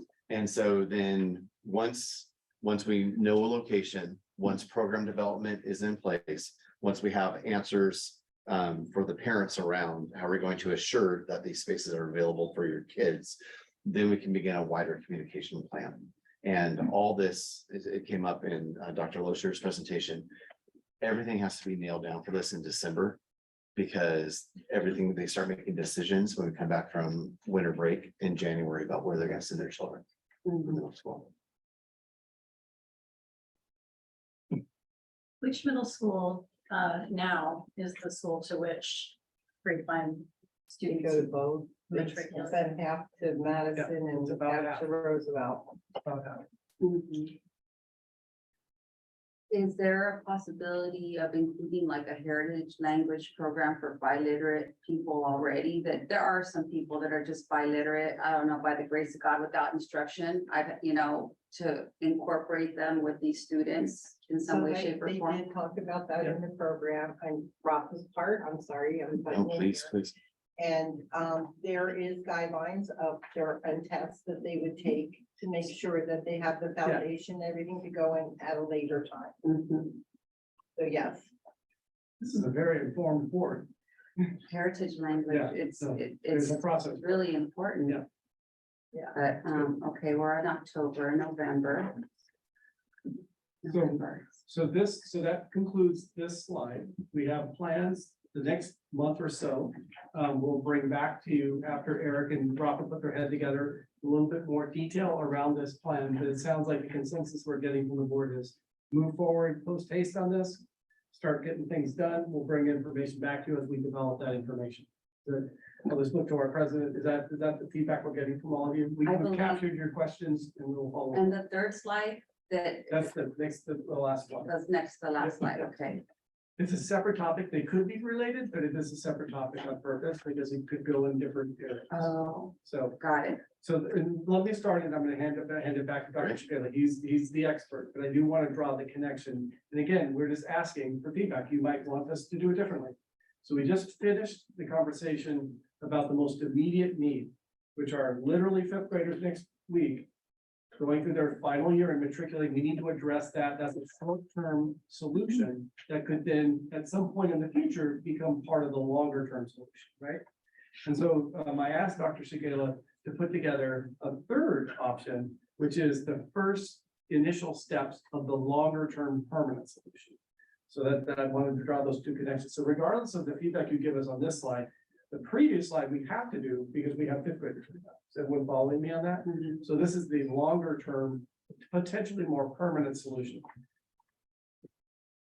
So again, starting with empathy, surveys, sitting with families in English and Spanish, and determining sort of this idea, the scope around this idea of schools of choice at the middle school level. So again, going back to that March meeting, the direction that Dr. Doyle was given by the board was to explore elementary and middle school possible options for magnet school creation. And so this would be officially acting on that direction, starting with empathy, listening, trying to get a pulse of the community in terms of what do we think of magnet schools? Do schools, when we say school of choice, that doesn't necessarily inherently mean a magnet school. We have a school of choice system because we have essentially an open transfer process within the district as long as there's room at whatever school that we're requesting. So maybe how do we communicate? What do we look at? Make sure that people are aware of what we currently have so that they can help make informed decisions about where they would like us to go together. And this goes back to the first of the presentations I made tonight, where then once we get all that information, we have to make sense of it. We have to figure out what are we being told. We have to code the qualitative language, look at quantitative data. And once we make sense of it, then we can start proposing ideas. Once we propose ideas and get some prototype ideas, then we throw those back to the community of how do these look to you? What do you think? What are your thoughts? What's your feedback? And with this part, unlike what we just talked about with the DLI fifth graders, there's not the impending rush on this. So we can make sure the last thing that I would hate to do as a designer is to rush something when we don't have to rush it. And so we'd like to make sure that we're really thoughtful and take the time we need with people to understand their thoughts, their opinions, their insights as families about what we should be doing. What we're proposing to you tonight is that we do both. That we follow up on the immediate need as it relates to identifying a middle school for next year, and then go through all the necessary planning and preparation for that. And that Eric, with a team, goes through a longer process of thinking about a longer term solution for a next middle school, magnet middle school that could address or DLI could become a component of that. Unless they say we don't want any more magnets. Exactly. It's up to the board. And that's purposely why I'm using the school of choice language and not magnet language. Trustee Kelly, ideas on this slide? Feedback? Well, there's obviously only 2 middle school sites that could be under consideration to become our next school of choice. And so I have concerns about the orphan school that we would create and the implications of that. So I guess I'm interested in our board or your team exploring, why not both? You know, if we're. It doesn't have to be magnet. Maybe it does, maybe it does. Like and the reason again, why we're going away from the magnet graphic and I've gone away from the magnet language is we want to explore the idea around schools of choice and see what people are thinking and not feeling like, well, this is going to happen anyway, or that they're being led. You know, I've been in the district 23 years. I want to make sure if I'm a part of something that we're really inherently listening to the people and going from there. I agree. And I mean, one of my observations would be people vote with their feet. You know, the schools that have the waiting lists are the magnet programs. We've created some wildly successful, very popular programs that more than self-sustain the investment we make. They actually bring money into the district at a rate of about $2 to 1. So in a declining enrollment environment, in a community where our families have really demonstrated that they value that approach, the themed school, if you will, if we're, can like detach the word magnet, detach the magnet from it. I mean, and I remember in digging into the origin of magnet schools, there used to be federal funding to make this happen. That's long gone. So magnet is an antique term. It's not really what we're doing anymore. And we've stepped away from that original. We as a country have stepped away from that original intent. However, I think our listening starts with looking at the evidence we have at hand, that our magnet schools are really working for many families. At the same time, they are creating some challenges for many of our families. And so, I'm an optimist. I envision a future where we could solve those problems and, build on the success that we've had. So I'd really be curious to consider looking at both of our middle schools as becoming also schools of choice. Good feedback. Now we're just kind of overloading them. Trustee Smithfield, it's your turn.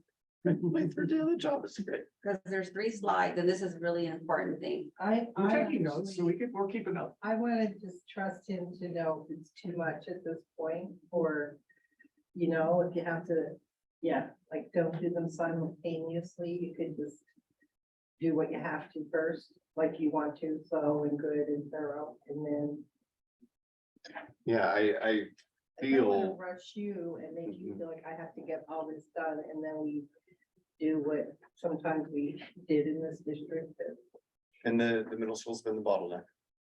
Yeah. With several things. And so to me, this feels good. Pausing on the first one feels good, to be honest. So I'm in a great spot. Okay. Thank you. Appreciate it. Trustee Vargas? And so, based on trustee Kelly's feedback of doing both simultaneously, is that a good spot, or would you prefer one and then the next one? I understand what you're saying, and I would love to find out what the community thinks. Go for it. Got it. Trustee Morocco? Well, I actually think that we kind of have to move quickly because we've got some fifth graders. So for that one, we do. Yeah. So that is, yes, We're doing it. like this week, like we need to Right. start. That Right, means tomorrow. right. This other process with, well, do we create more magnet schools overall? So DLI is one thing. Right, We're gonna find a place for them to go. We're gonna develop a program. We're gonna make sure those kids are taken care of. right. That's a discussion. Right. The other discussion is, Is long-term Yeah, magnet school. And given that, and I think that we also have to look at with declining student enrollment, we don't want to establish a magnet school and then suddenly we're gonna have to close another middle school because we don't have enough attendance. And, so that's a consideration to make sure that we don't do that. And while I understand that the magnet schools do bring some more funds in, we actually have some non-magnet schools that also bring, the Leadership Academy is a non-magnet school. I think Grapevine's gonna be doing the same thing. I think we're gonna be attracting people from outside because of that. So, I do think that, maybe magnet may not be, keep an open mind. I think we need to keep an open mind that maybe we might not need to go magnet. I think an interesting inquiry, and Julius kind of goes back to when you were speaking, is talking to magnet parents and finding out, why is it that you chose Mhm. where you're going? All right. Well, thank you so much, Dr. Shigela. We appreciate the work that you and your partner, you've been working with Dr. Villarreal on this or no?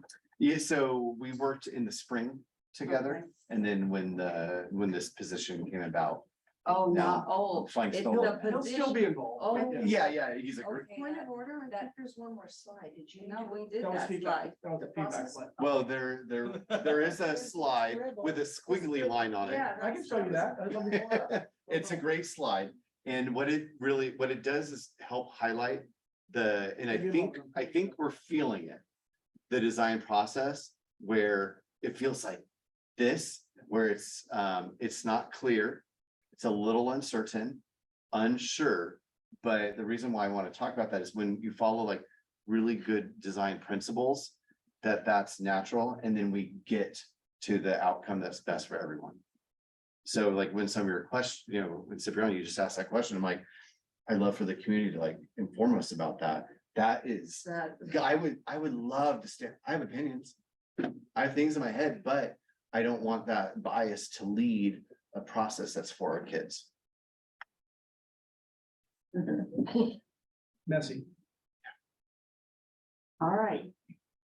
We gave the feedback. I appreciate your time, and that concludes the magnet school expansion program update. Thank you, Dr. Shigela. Thank you. Thank you, Dr. Thanks. Do you guys need a bathroom break or are we good? We guys need a bathroom break? I just need to stand up, but I don't. I would take a break. Okay. Take a 5-minute recess. I'll take a 5-minute break.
clock, so 6 minutes have passed.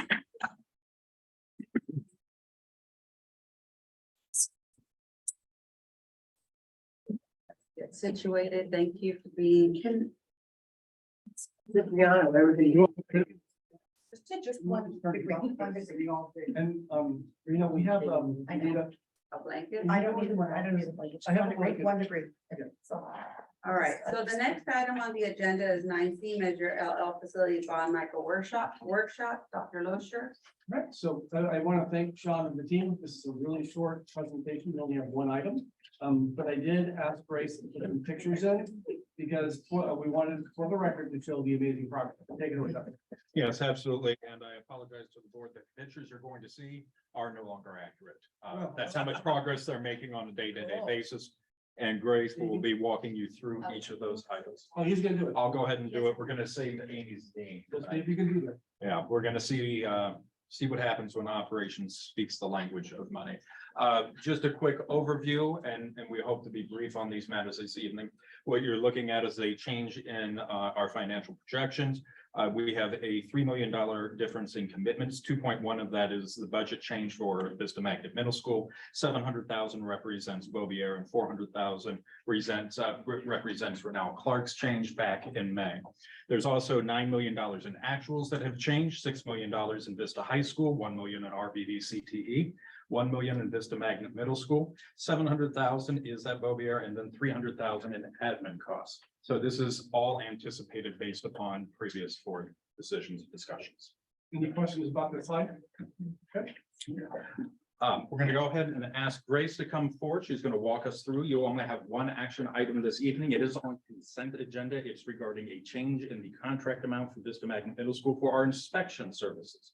So Grace, please walk us through that. In addition, walk us through the now outdated pictures of these wonderful projects. And that's a good thing to have outdated pictures, because as Dr. Loescher mentioned, you want to keep going, right? Want to keep building so that we can get in sooner. That being said, Vista Magnet from last month, and the Friday letters, all the amazing things that we've been finding on that campus. And so unfortunately, it extends the schedule time from what was previously supposed to be finished. But now we have to push it out so that we can take care of all these items. That being said, the district is required to have inspection services to take care of watching and making sure that everything complies. And so this is what we're bringing to the board for consent item to increase their amount and extend their contract date to December 31st. Any questions? All right. Thank you. Picture's worth 1,000 words. Upper left hand is basically as you drive on Civic Center Drive, you can see actually it's white now. The stucco, right, has gone up. But this is the previous progress. And then you also see the roof tiles have also been starting to be installed. So that's exciting. On the right-hand side, that's the new concrete through the center courtyard spine running north-south. And this is where we had found, there needed to be a storm drain extension to connect to the front, where the front used to be a swimming pool. Well, now everything's fully connected. So when it rains, it will be draining. And students will be able to congregate when it's really hot too. Yes, it's going to be exciting. And so on the lower left-hand corner, that's the northmost tower. So it's right adjacent to the library. And that's the entry that they're going to be entering right now, because as you know, we had to do things in phases. And so this is what Balfour Beatty pushed like crazy to get in. So on the middle picture in the below is the plaza immediately to the north of it. That's the historic plaza, which is going to become an amazing outdoor learning additional space. And even when you have events, you can actually use it as a gathering space. So it's really exciting. This is what the bond ambassadors design. Awesome. Yeah, and so the concrete seat benches are also going to have sandblasted words that the bond ambassadors also has been a part of. And so it's going to be amazing. And then we had to do additional retrofit to the side of the gym, but driving by, that's progressed a lot more too. So when you get a chance, we're actually going to be working with Chris to do a tour and we'll figure that out so you can see the progress. RBV. So the upper left-hand corner is basically the southwest side. And that's basically that covered structure. So on the left, thank you, Dr. Dole. On the left is the welding lab. That covered structure, what we had discussed in the very beginning, gives you another additional outdoor space. So you can hold another class out there as well. And then on the right-hand side where Dr. Dole's cursor is, that's the construction lab. And then on the right-hand, upper right-hand corner, that's a close-up underneath that covered outdoor area. And they're placing concrete, and that's actually changed since that picture. More concrete is being poured out. The lower left-hand corner is basically the east side of the building. And so they're basically paving, and that's since changed too, because pictures were texted to us this morning where the concrete has been placed out that area too. Just to keep in mind, all the green things sticking out is storm drains. So we're making sure that the improvements that we do on the site are going to drain properly. And then the section, if you remember, the section of the dirt and the asphalt that was on top of it and concrete that was on top of it, a lot of it was spalling, alligatoring, and crazing in the past. It's because remember the muscles again? If your muscles are strong, the dirt is strong, right? And processed correctly and compacted correctly, then the things that you add on top, which is the concrete or asphalt, actually will have a better layer and will last longer. And then on the back side, on the right-hand side is the back, and that's the bank and the hill going up to the existing campus. And so, you can't see it, but in the previous Friday letters, we have the dust extraction. But then where the worker is leaning down, that's an additional covered area that's adjacent to, that's adjacent to the welding lab. So that's another area that they can pump out into to continue to do their projects. Okay, so building S, Bill Bier at Vista High. Interior finishes is always exciting, right? Painting corner guards, ceiling grids going in, you have the casework going down, and then even today, you'll get the Friday letter. Tomorrow, you'll see it's progressed even more since then. And then here's a collage of the building T stadium side. And then yes, in the upper left, we lovingly call that the press box, but that's the flex classrooms, which 2 classrooms can become 1. So that's an amazing space. We just walked there this morning, because we had our meeting, and just the vision and the view from there. And we'll be sharing that, or you come and tour and you'll see.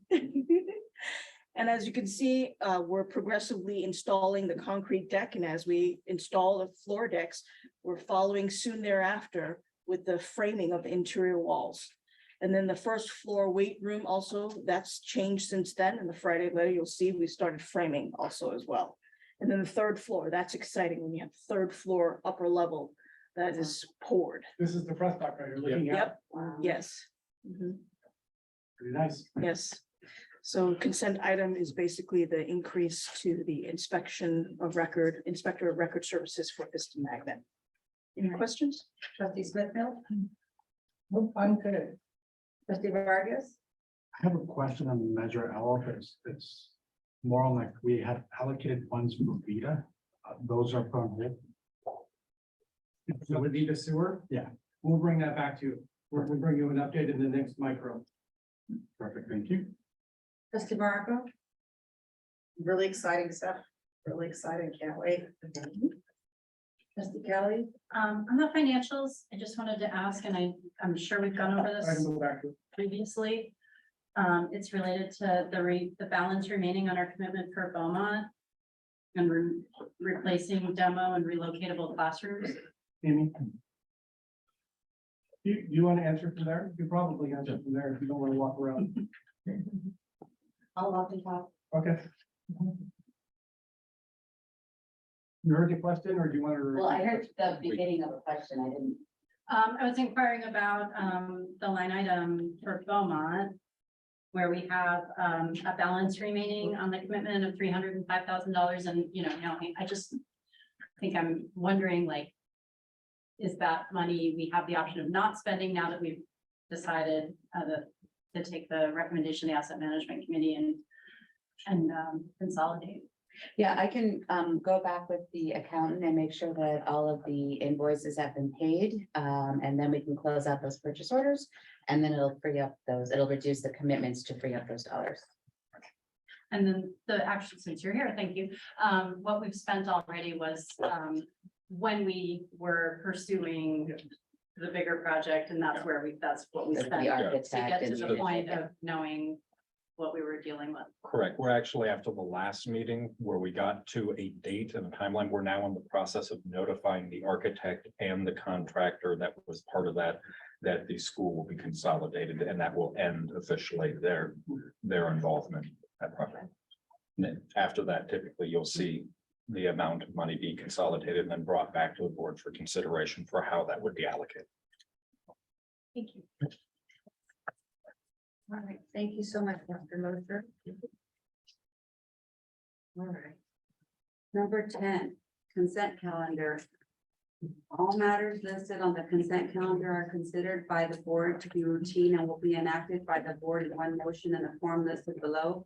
There will be no discussion on these items prior to the time the board votes on the motion unless members of the board, the staff, or the public request specific items to be discussed and or removed from the consent calendar. The superintendent and staff recommend approval of all consent calendar items, but we do have one to pull. Right.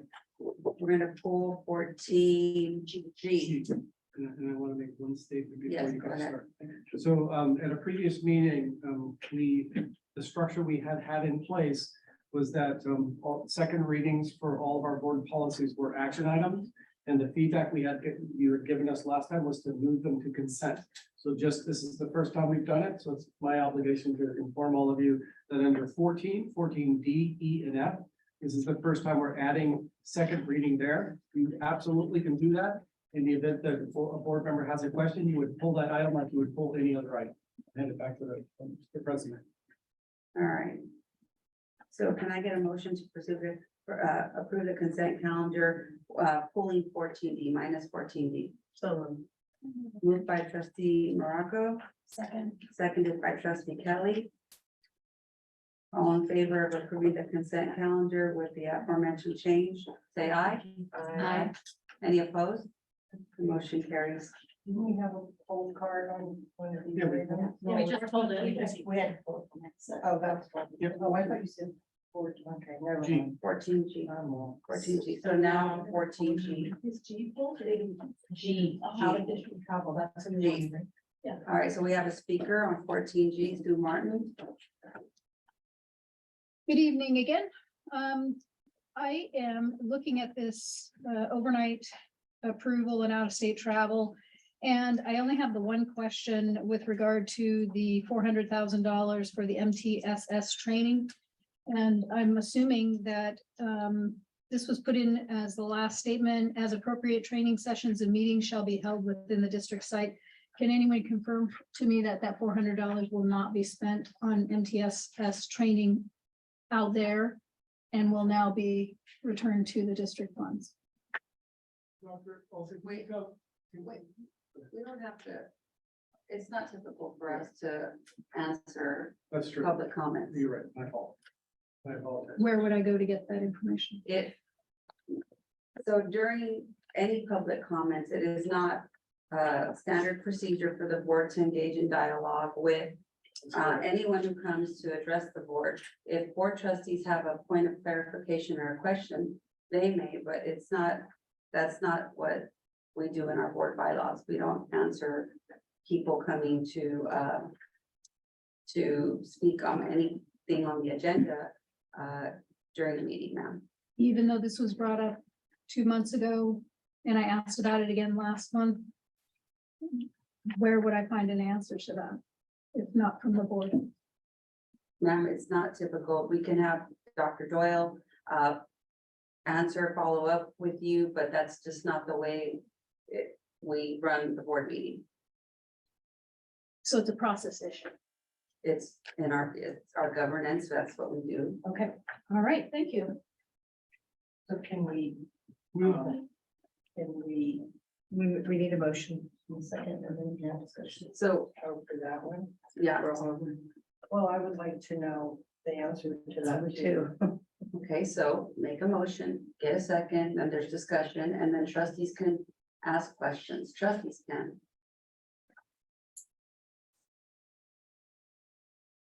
Can I get a motion to approve 14G? So moved. Moved by trustee Kelly,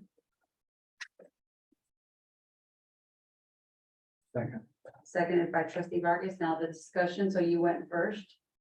I just want to clarify that in this this 14G is not the MTSS conference, that as I'm reading. Yeah, the I document. apologize, but I spoke too soon. I should have waited until this. I'm sorry, but yes, now I can answer that question. So Dr. Olmsted, could you come up and answer that question? Is the MTSS topic on the agenda for tonight? No, it's not. So that answers that question. Yeah, that's There may be other questions, but I wanted to clarify that question. correct. Yeah, the overnight travel we're being asked to approve in tonight's meeting is page 87 and 88 of our board book. If I'm understanding this correctly, these are the two items. Yeah. Okay, thank you. Let's stay there in case there's any other. questions. Any other questions? I bring this up to you before. Typically, we've always been given the amount Yes. of how much these cost, and I don't see them on either one of these. So it's kind of hard to approve. Yeah. So I found where the error is. Okay. And I can tell you it will not happen again. And the cost for page 87 with that conference is $1,811.24 for the 5 members to attend that training.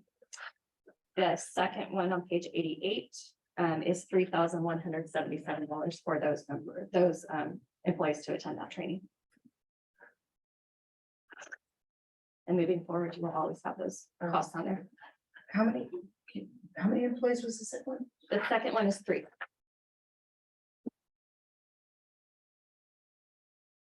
You want to give it the page? Oh, yeah, it's page 88 and it's to attend the Personnel Institute for 3 of our HR representatives. And then what was the amount one more time for the So second? for the second one, 3,177. So that's conference fee plus hotel because it's out of district. Does it include the fee for the conference? Yeah, it's conference fee plus lodging. Would the board like an explanation of the two, what they're for, or are you comfortable? Uncomfortable. Yes, yeah. All right. Any further discussion? Yeah, there's a question of process. Dr. Doyle, the member of the public has a question. I can, who can they contact? They could call. On all matters related to the school board and the school board meetings, I am the secretary of the board, so any question would be directed directly to me. Thank you. All right. All in favor of approving 14G, say aye. Aye. Any opposed? All right, the motion carries 5-0. All right, the next item on the agenda, we have our discussion. Item 16A, ratify and approve purchase orders.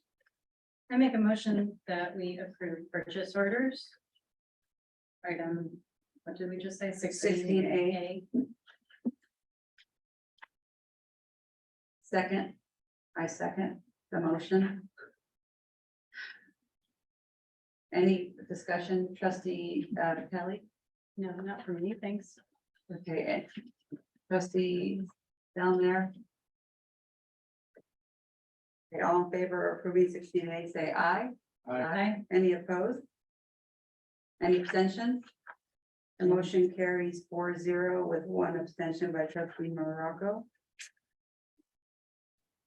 Next item on the agenda is 16B, approval of the 45-day budget update.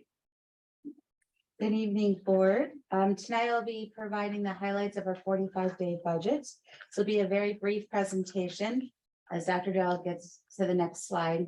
I've included the slide from last month that highlights the key areas of the TK-12. The majority of these items have already been included in our budget at budget adoption. You move to the last slide. Or the next slide. AB 1200 requirements require the board to take action on an adjusted budget no later than 45 days after the state approves their budget. Since the governor approved it on June 27th, the board is required to approve it by August 15th. And so there are 2 items of note that we've adjusted the 45-day budget, and that's the LCBF equity multiplier and partial restoration of the arts music block, instructional material block grant and the learning recovery block grants. So moving to the last slide. You'll note, so under the equity multiplier, it is additional LCFF revenues. The original estimate that was published was roughly 670,000, but that assumed Vista Visions enrollment back in 21-22 would be the same in 23-24. Obviously, that was the year of COVID. So we are still pending updated estimates as of 22-23 enrollment. So what we've done is we've reduced that 670,000 to approximately $374,000. And once we have the final data from the CDE, we'll do an adjustment. For now, we've adjusted the revenue for 374,000. And the other item, you'll note a beginning fund balance change. Why is it a beginning fund balance? So the learning recovery block grant, we had received 100% of those funds last year. And because they are doing a slight reduction of approximately 14%, we have to restate our beginning fund balance because we have to pay those dollars back. And so that's what, and then there's a little bit about 4.5% adjustment for the arts music instruction material block grant. So because those funds were previously received, we just have to restate our beginning fund balance. And so those are the two impacts of our 45-day budget. Feedback from the board, starting with trustee Vargas. No question. Thank you. Trustee Morocco. So am I understanding correctly, we have to approve this tonight? Yes. Okay. Trustee Kelly. No questions, thanks. Trustee Smithfield. I have on the TK money. Have you ever made those classroom parties, like right size furniture and bought toys if the teachers aren't doing all that? The furniture has been ordered and equipment has been ordered, but And that's for all of our TK. yes, they talked to the principals and they, some of the schools needed just the equipment and furniture, some needed the furniture and both. So we allocated $15,000 and then each teacher has $2,000 to buy specific supplies for the children. There is a couple of days delay on the furniture. Unfortunately, we're now at the 25th. We've been pushing Verco to see what they can do since we are about to order furniture for Measure LL Boy, and that furniture, man. yes, Big headed. it's late every year. Okay, thank you. But then what you meant to say, that was August 25th, correct? August Yeah, just- 25th, yes, yeah, so it'll be just about like 10 getting- days. All right, may I have a motion to approve 16B? I move that we approve the 45-day budget. I second. Moved by trustee Morocco, seconded by trustee Kelly. Any more further discussion, trustee Morocco? No. Anyone else? All in favor of approving 16B, say aye. Any opposed? The motion carries 5-0. Next on the agenda is 16A, approval of recommended arts, music, and instructional materials block grant expenditure plan. So the district originally was slated to receive $11.6 million. During the January proposed budget and the May revise, the reduction grew to over 50% of that. At the final state budget, we're actually only seeing a reduction of $700,000. So originally, when we were way back when we were going to receive the $11.6 million, these are the allowable expenditures. I'll back up a little bit. I highlighted number 4 because very rarely do we get restricted grant funds that we can use for operational purposes. They're usually typically for instructional based. This one, districts are able to, all districts receive this funds. And so it's particularly helpful for those districts that are not LCFF, therefore aren't receiving additional funds. And so you have the ability to use for operational costs, including helping to alleviate pension growth. The original plan that the district had developed when we first received the funds was we were seeing significant pension increases. So we wanted to help provide relief to the unrestricted funds. So we were proposing $2.5 million each year to offset those increasing pension costs, roughly $7.5 million. And then that would leave $4 million for furniture. This would be in addition to the $1 million a year that is in the blueprint currently. So far with those blueprint funds, we've been able to, we wanted to address the high schools first because the high schools have the one-piece furniture and the students are having struggles fitting into the furniture. So we want to make sure that they have the ability to be athletes. Oh, I thought you said spitting.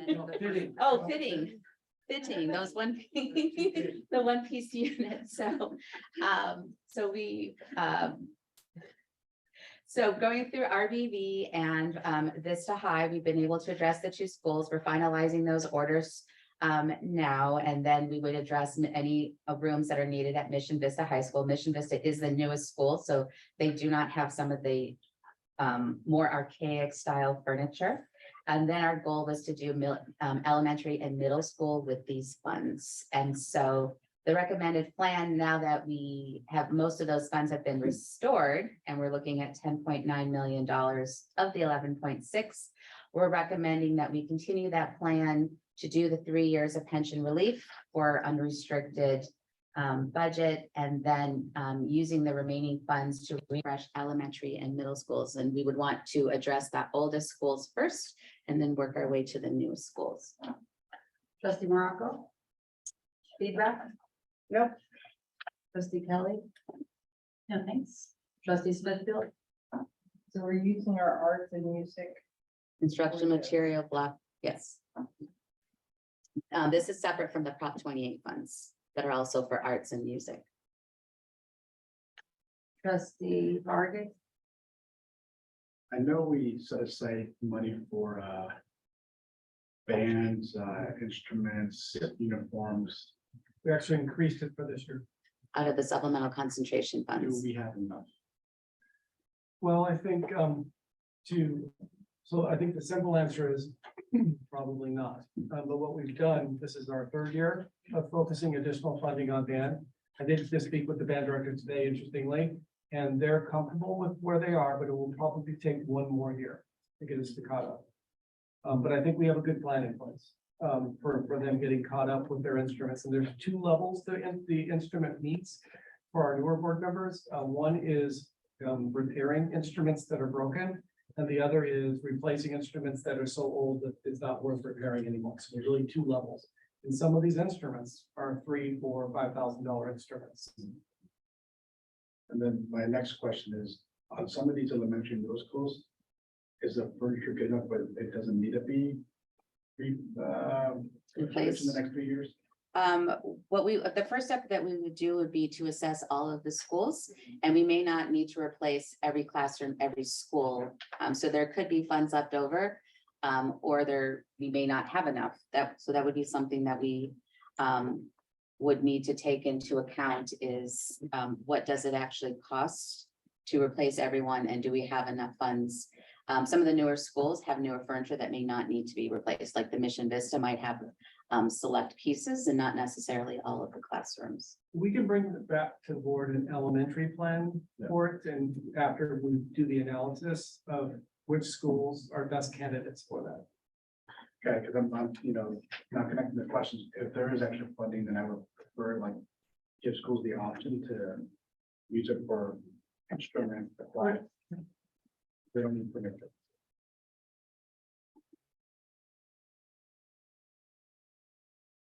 If we did something like that, and the board has done this in the past, then it would probably be better if Amy developed a ratio-based distribution of the funding. She's done that in the past, and then we can bring it back to the board and see if you're comfortable with it. For tonight, just one of the things you're voting on is we would like, and we recommend to follow through with the high school replacement and the middle school replacement, because both of those grade spans really are entire need. The furniture is fine. We could also do a hybrid approach, which instead of doing all 4.1 furniture, maybe it's 3.5 or 3.6, and then we allocate X amount of dollars to go for arts and music instruments. That's also something that we can do. So with the expenditure plan, I'm sorry, I didn't go to the next person. Who's next?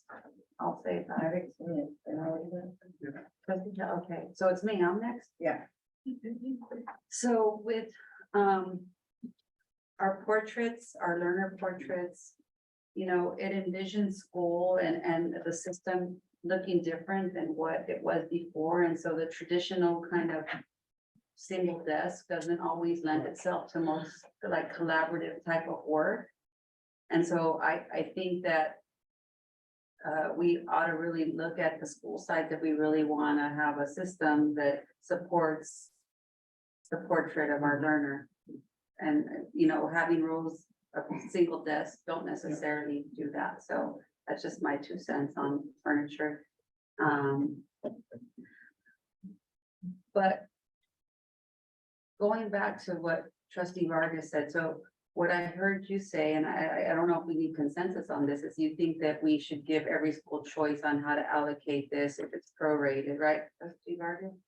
And so do we need consensus on that? Yeah, Or is you, it just- when you go to, if you go to approve this item, Uh-huh, we will come back to you and show you the distribution okay, of the Well, I funding. think what President Alvarado is asking is, one trustee has asked for that, but maybe we need consensus from more than a single trustee. Is so that what you're asking? yeah, I think that we should have consensus on that. Trustee Morocco, you're in agreement? Trustee Smithfield, you're in agreement, okay?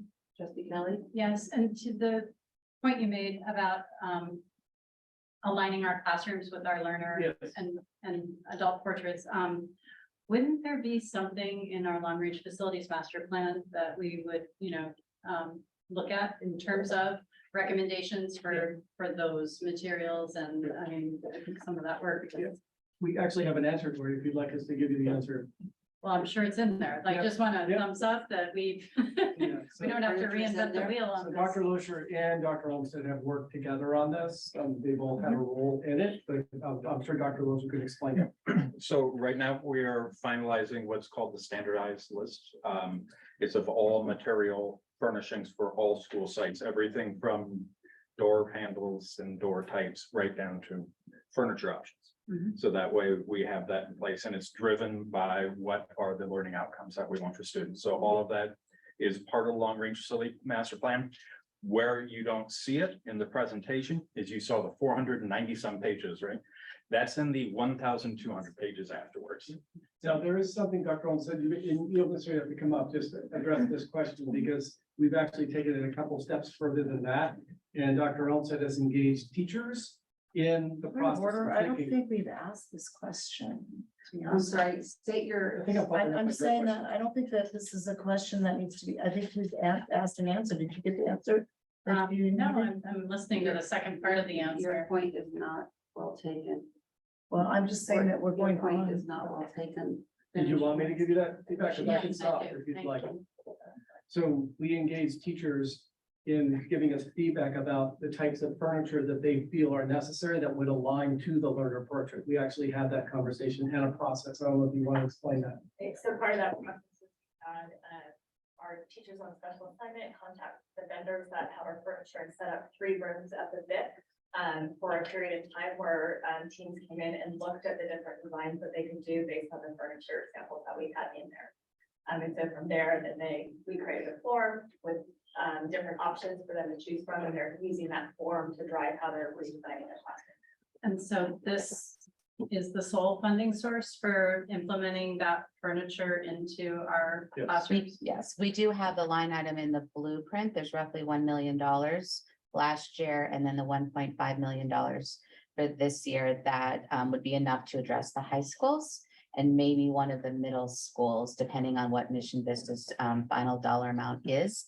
But that wouldn't address any of the elementary schools and may or may not address 4 or 5 of the middle schools. We have one middle school that is very passionate and looking for furniture funds because they have very old furniture that isn't conducive to their learning environment. And so as a result of, we also have negotiated contracts with those vendors that we used in those demos that give us, they come, they install it, and then they take, and we have free shipping. So that was also already negotiated. So it still is basically, it's a little menu that they choose from, these types of chairs, these colors, these tables, these desks. And so it helps the ordering process with the sites to develop what they need and then for purchasing to process. And then it's a waiting game for Burko. So you did that with high school teachers? Do the middle school teachers have a chance to come in and say what works for them and then the elementary or? Yeah, we did it with all of them. Oh, you did? Yeah, all the three? rooms were set up. And so the principal So brought teams over. every level got to say what works. Yes. for them. Yeah, and if, with the elementary, we may need to do another cycle, because we really focused on high school, middle school at the time, and we'll probably do another cycle with elementary before we order. Any additional feedback before? So just to restate, the money will be prorated and schools will get choice on what to spend it on.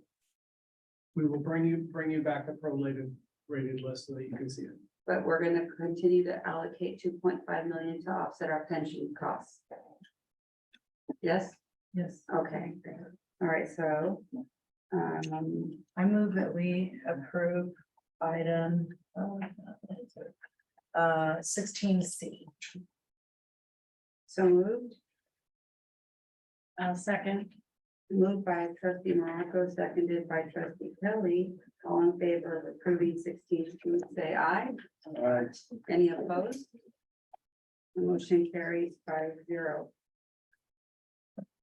The next on the agenda is 16D. Approve the MOU between the Vista Unified School District and the Vista Teachers Association regarding service provider coverage compensation. Good evening. So last April, you approved a similar MOU.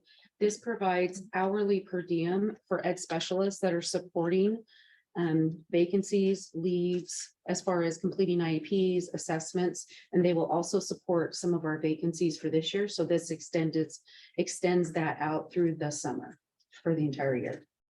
I move that we approve the MOU by between Vista Unified School District. The August 1st MOU is at item 16D. Second. Moved by trustee Morocco, seconded by trustee Kelly. Any further discussion, trustee Morocco? No. Anyone else? All in favor of approving 16B, say aye. Aye. Any opposed? All right, the motion carries 5-0. Next on the agenda is 16E. Side letter of agreement between the Vista Unified School District and the Vista Teachers Association extending sunshine. Initial proposals to September 2023. So this is another extension of a previous MOU that extends the mandatory sunshine that's in the contract for March 15th. And we are now going to September 7th for both sides to sunshine. I move that we approve item 16E. Second. Moved by trustee Morocco, seconded by trustee Kelly. Any further discussion, trustee Morocco? No. Anyone else? All in favor of approving 16E, say aye. Aye. Any opposed? The motion carries 5-0. Next on the agenda is 16F, approve the variable term waiver request. So this is an unusual waiver request. It does not come before the board very often, but as you know, we have special education ed specialist vacancies. And so we have two candidates that both have background. One specifically has background in special education. The other has done substitute teaching and is prepared to take on a special education classroom. Both of them, they just need a waiver for the CBEST. And so they will be getting the waiver for a limited term, and these will also be potentially some candidates to go through the program as an intern. I thought they stopped the CPAP. Hmm? I thought they stopped the CPAP. They've waived it for substitute teachers. They have not waived it for a full-time contracted teacher. I move that we approve the variable term waiver request. Item 16. Second. Moved by trustee Morocco, seconded by trustee Kelly. Any further discussion, trustee Morocco? No. Anyone else? All in favor of approving 16F, say aye. Aye. Any opposed? Motion carries 5-0. Next on the agenda is 16G, approve the revised annual declaration of need for fully qualified educators for the 2023-2024 school year. So a declaration of need is a best guess of how many possible waivers limited term, any type of emergency credential that you might need to put teachers into the classroom. So this is the third declaration of need we've done. They revised the form to include TK, so transitional kinder. So we did put a number in there. We currently have 19 TK classes, 29 teachers in the district are certified at this point. We did have an MOU back in January that provides some incentives for that.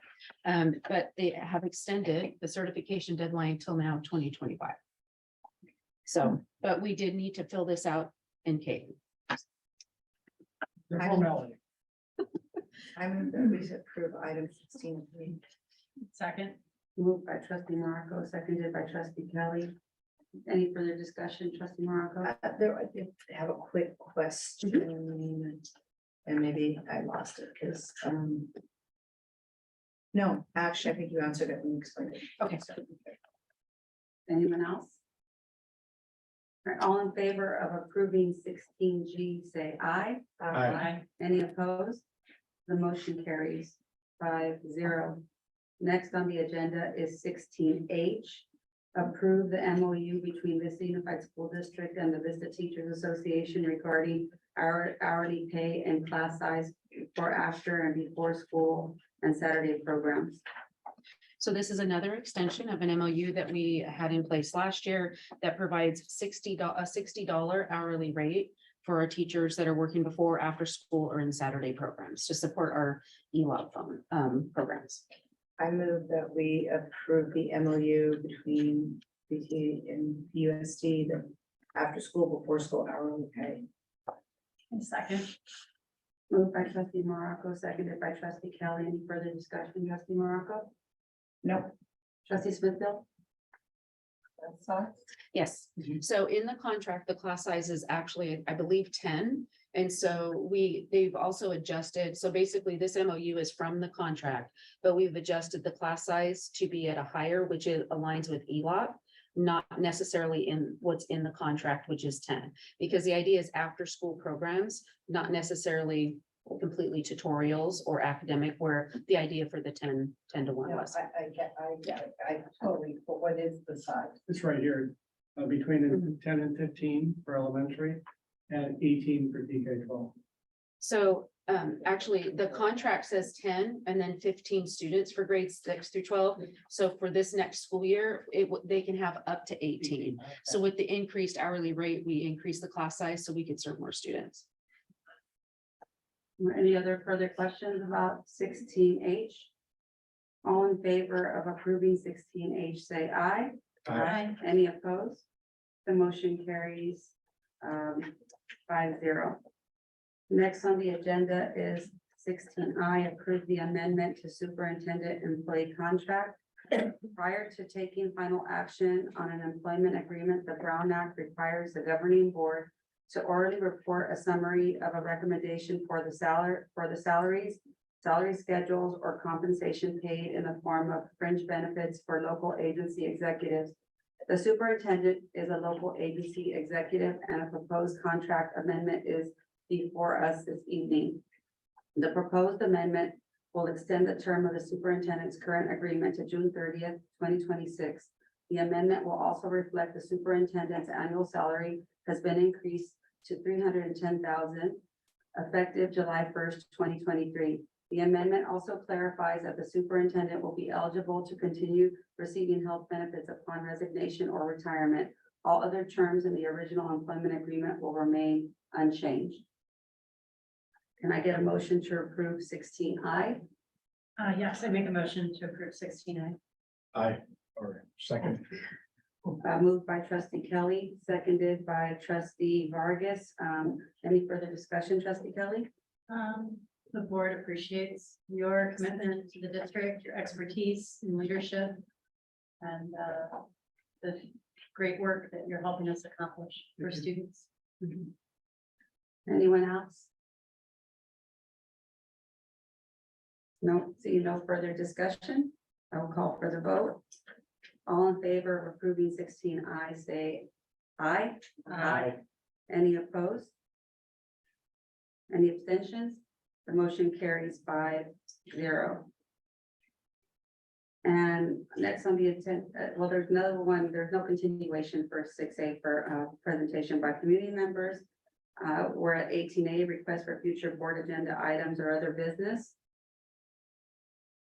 Pass. Trustee Morocco. Trustee Vargas, Another man, thank you. trustee Smithfield, okay. And 18B, board members' reports or comments. No, thank you. Trustee Morocco, trustee Vargas. We have the first day of school. Dr. Joe, I know typically we try to go to some sites, so Chris, if we can get an email out and see where people may be at, if they're available. We will. We actually have a list of all the administrators and we'll add a column for the board members and we'll get that out there tomorrow. And if I could, Trustee Morocco. yeah, I do have a request if we could be alerted of like when the back to school nights are. So we actually have that list too. We'll make sure you. Okay, thank you. Trustee Smithfield.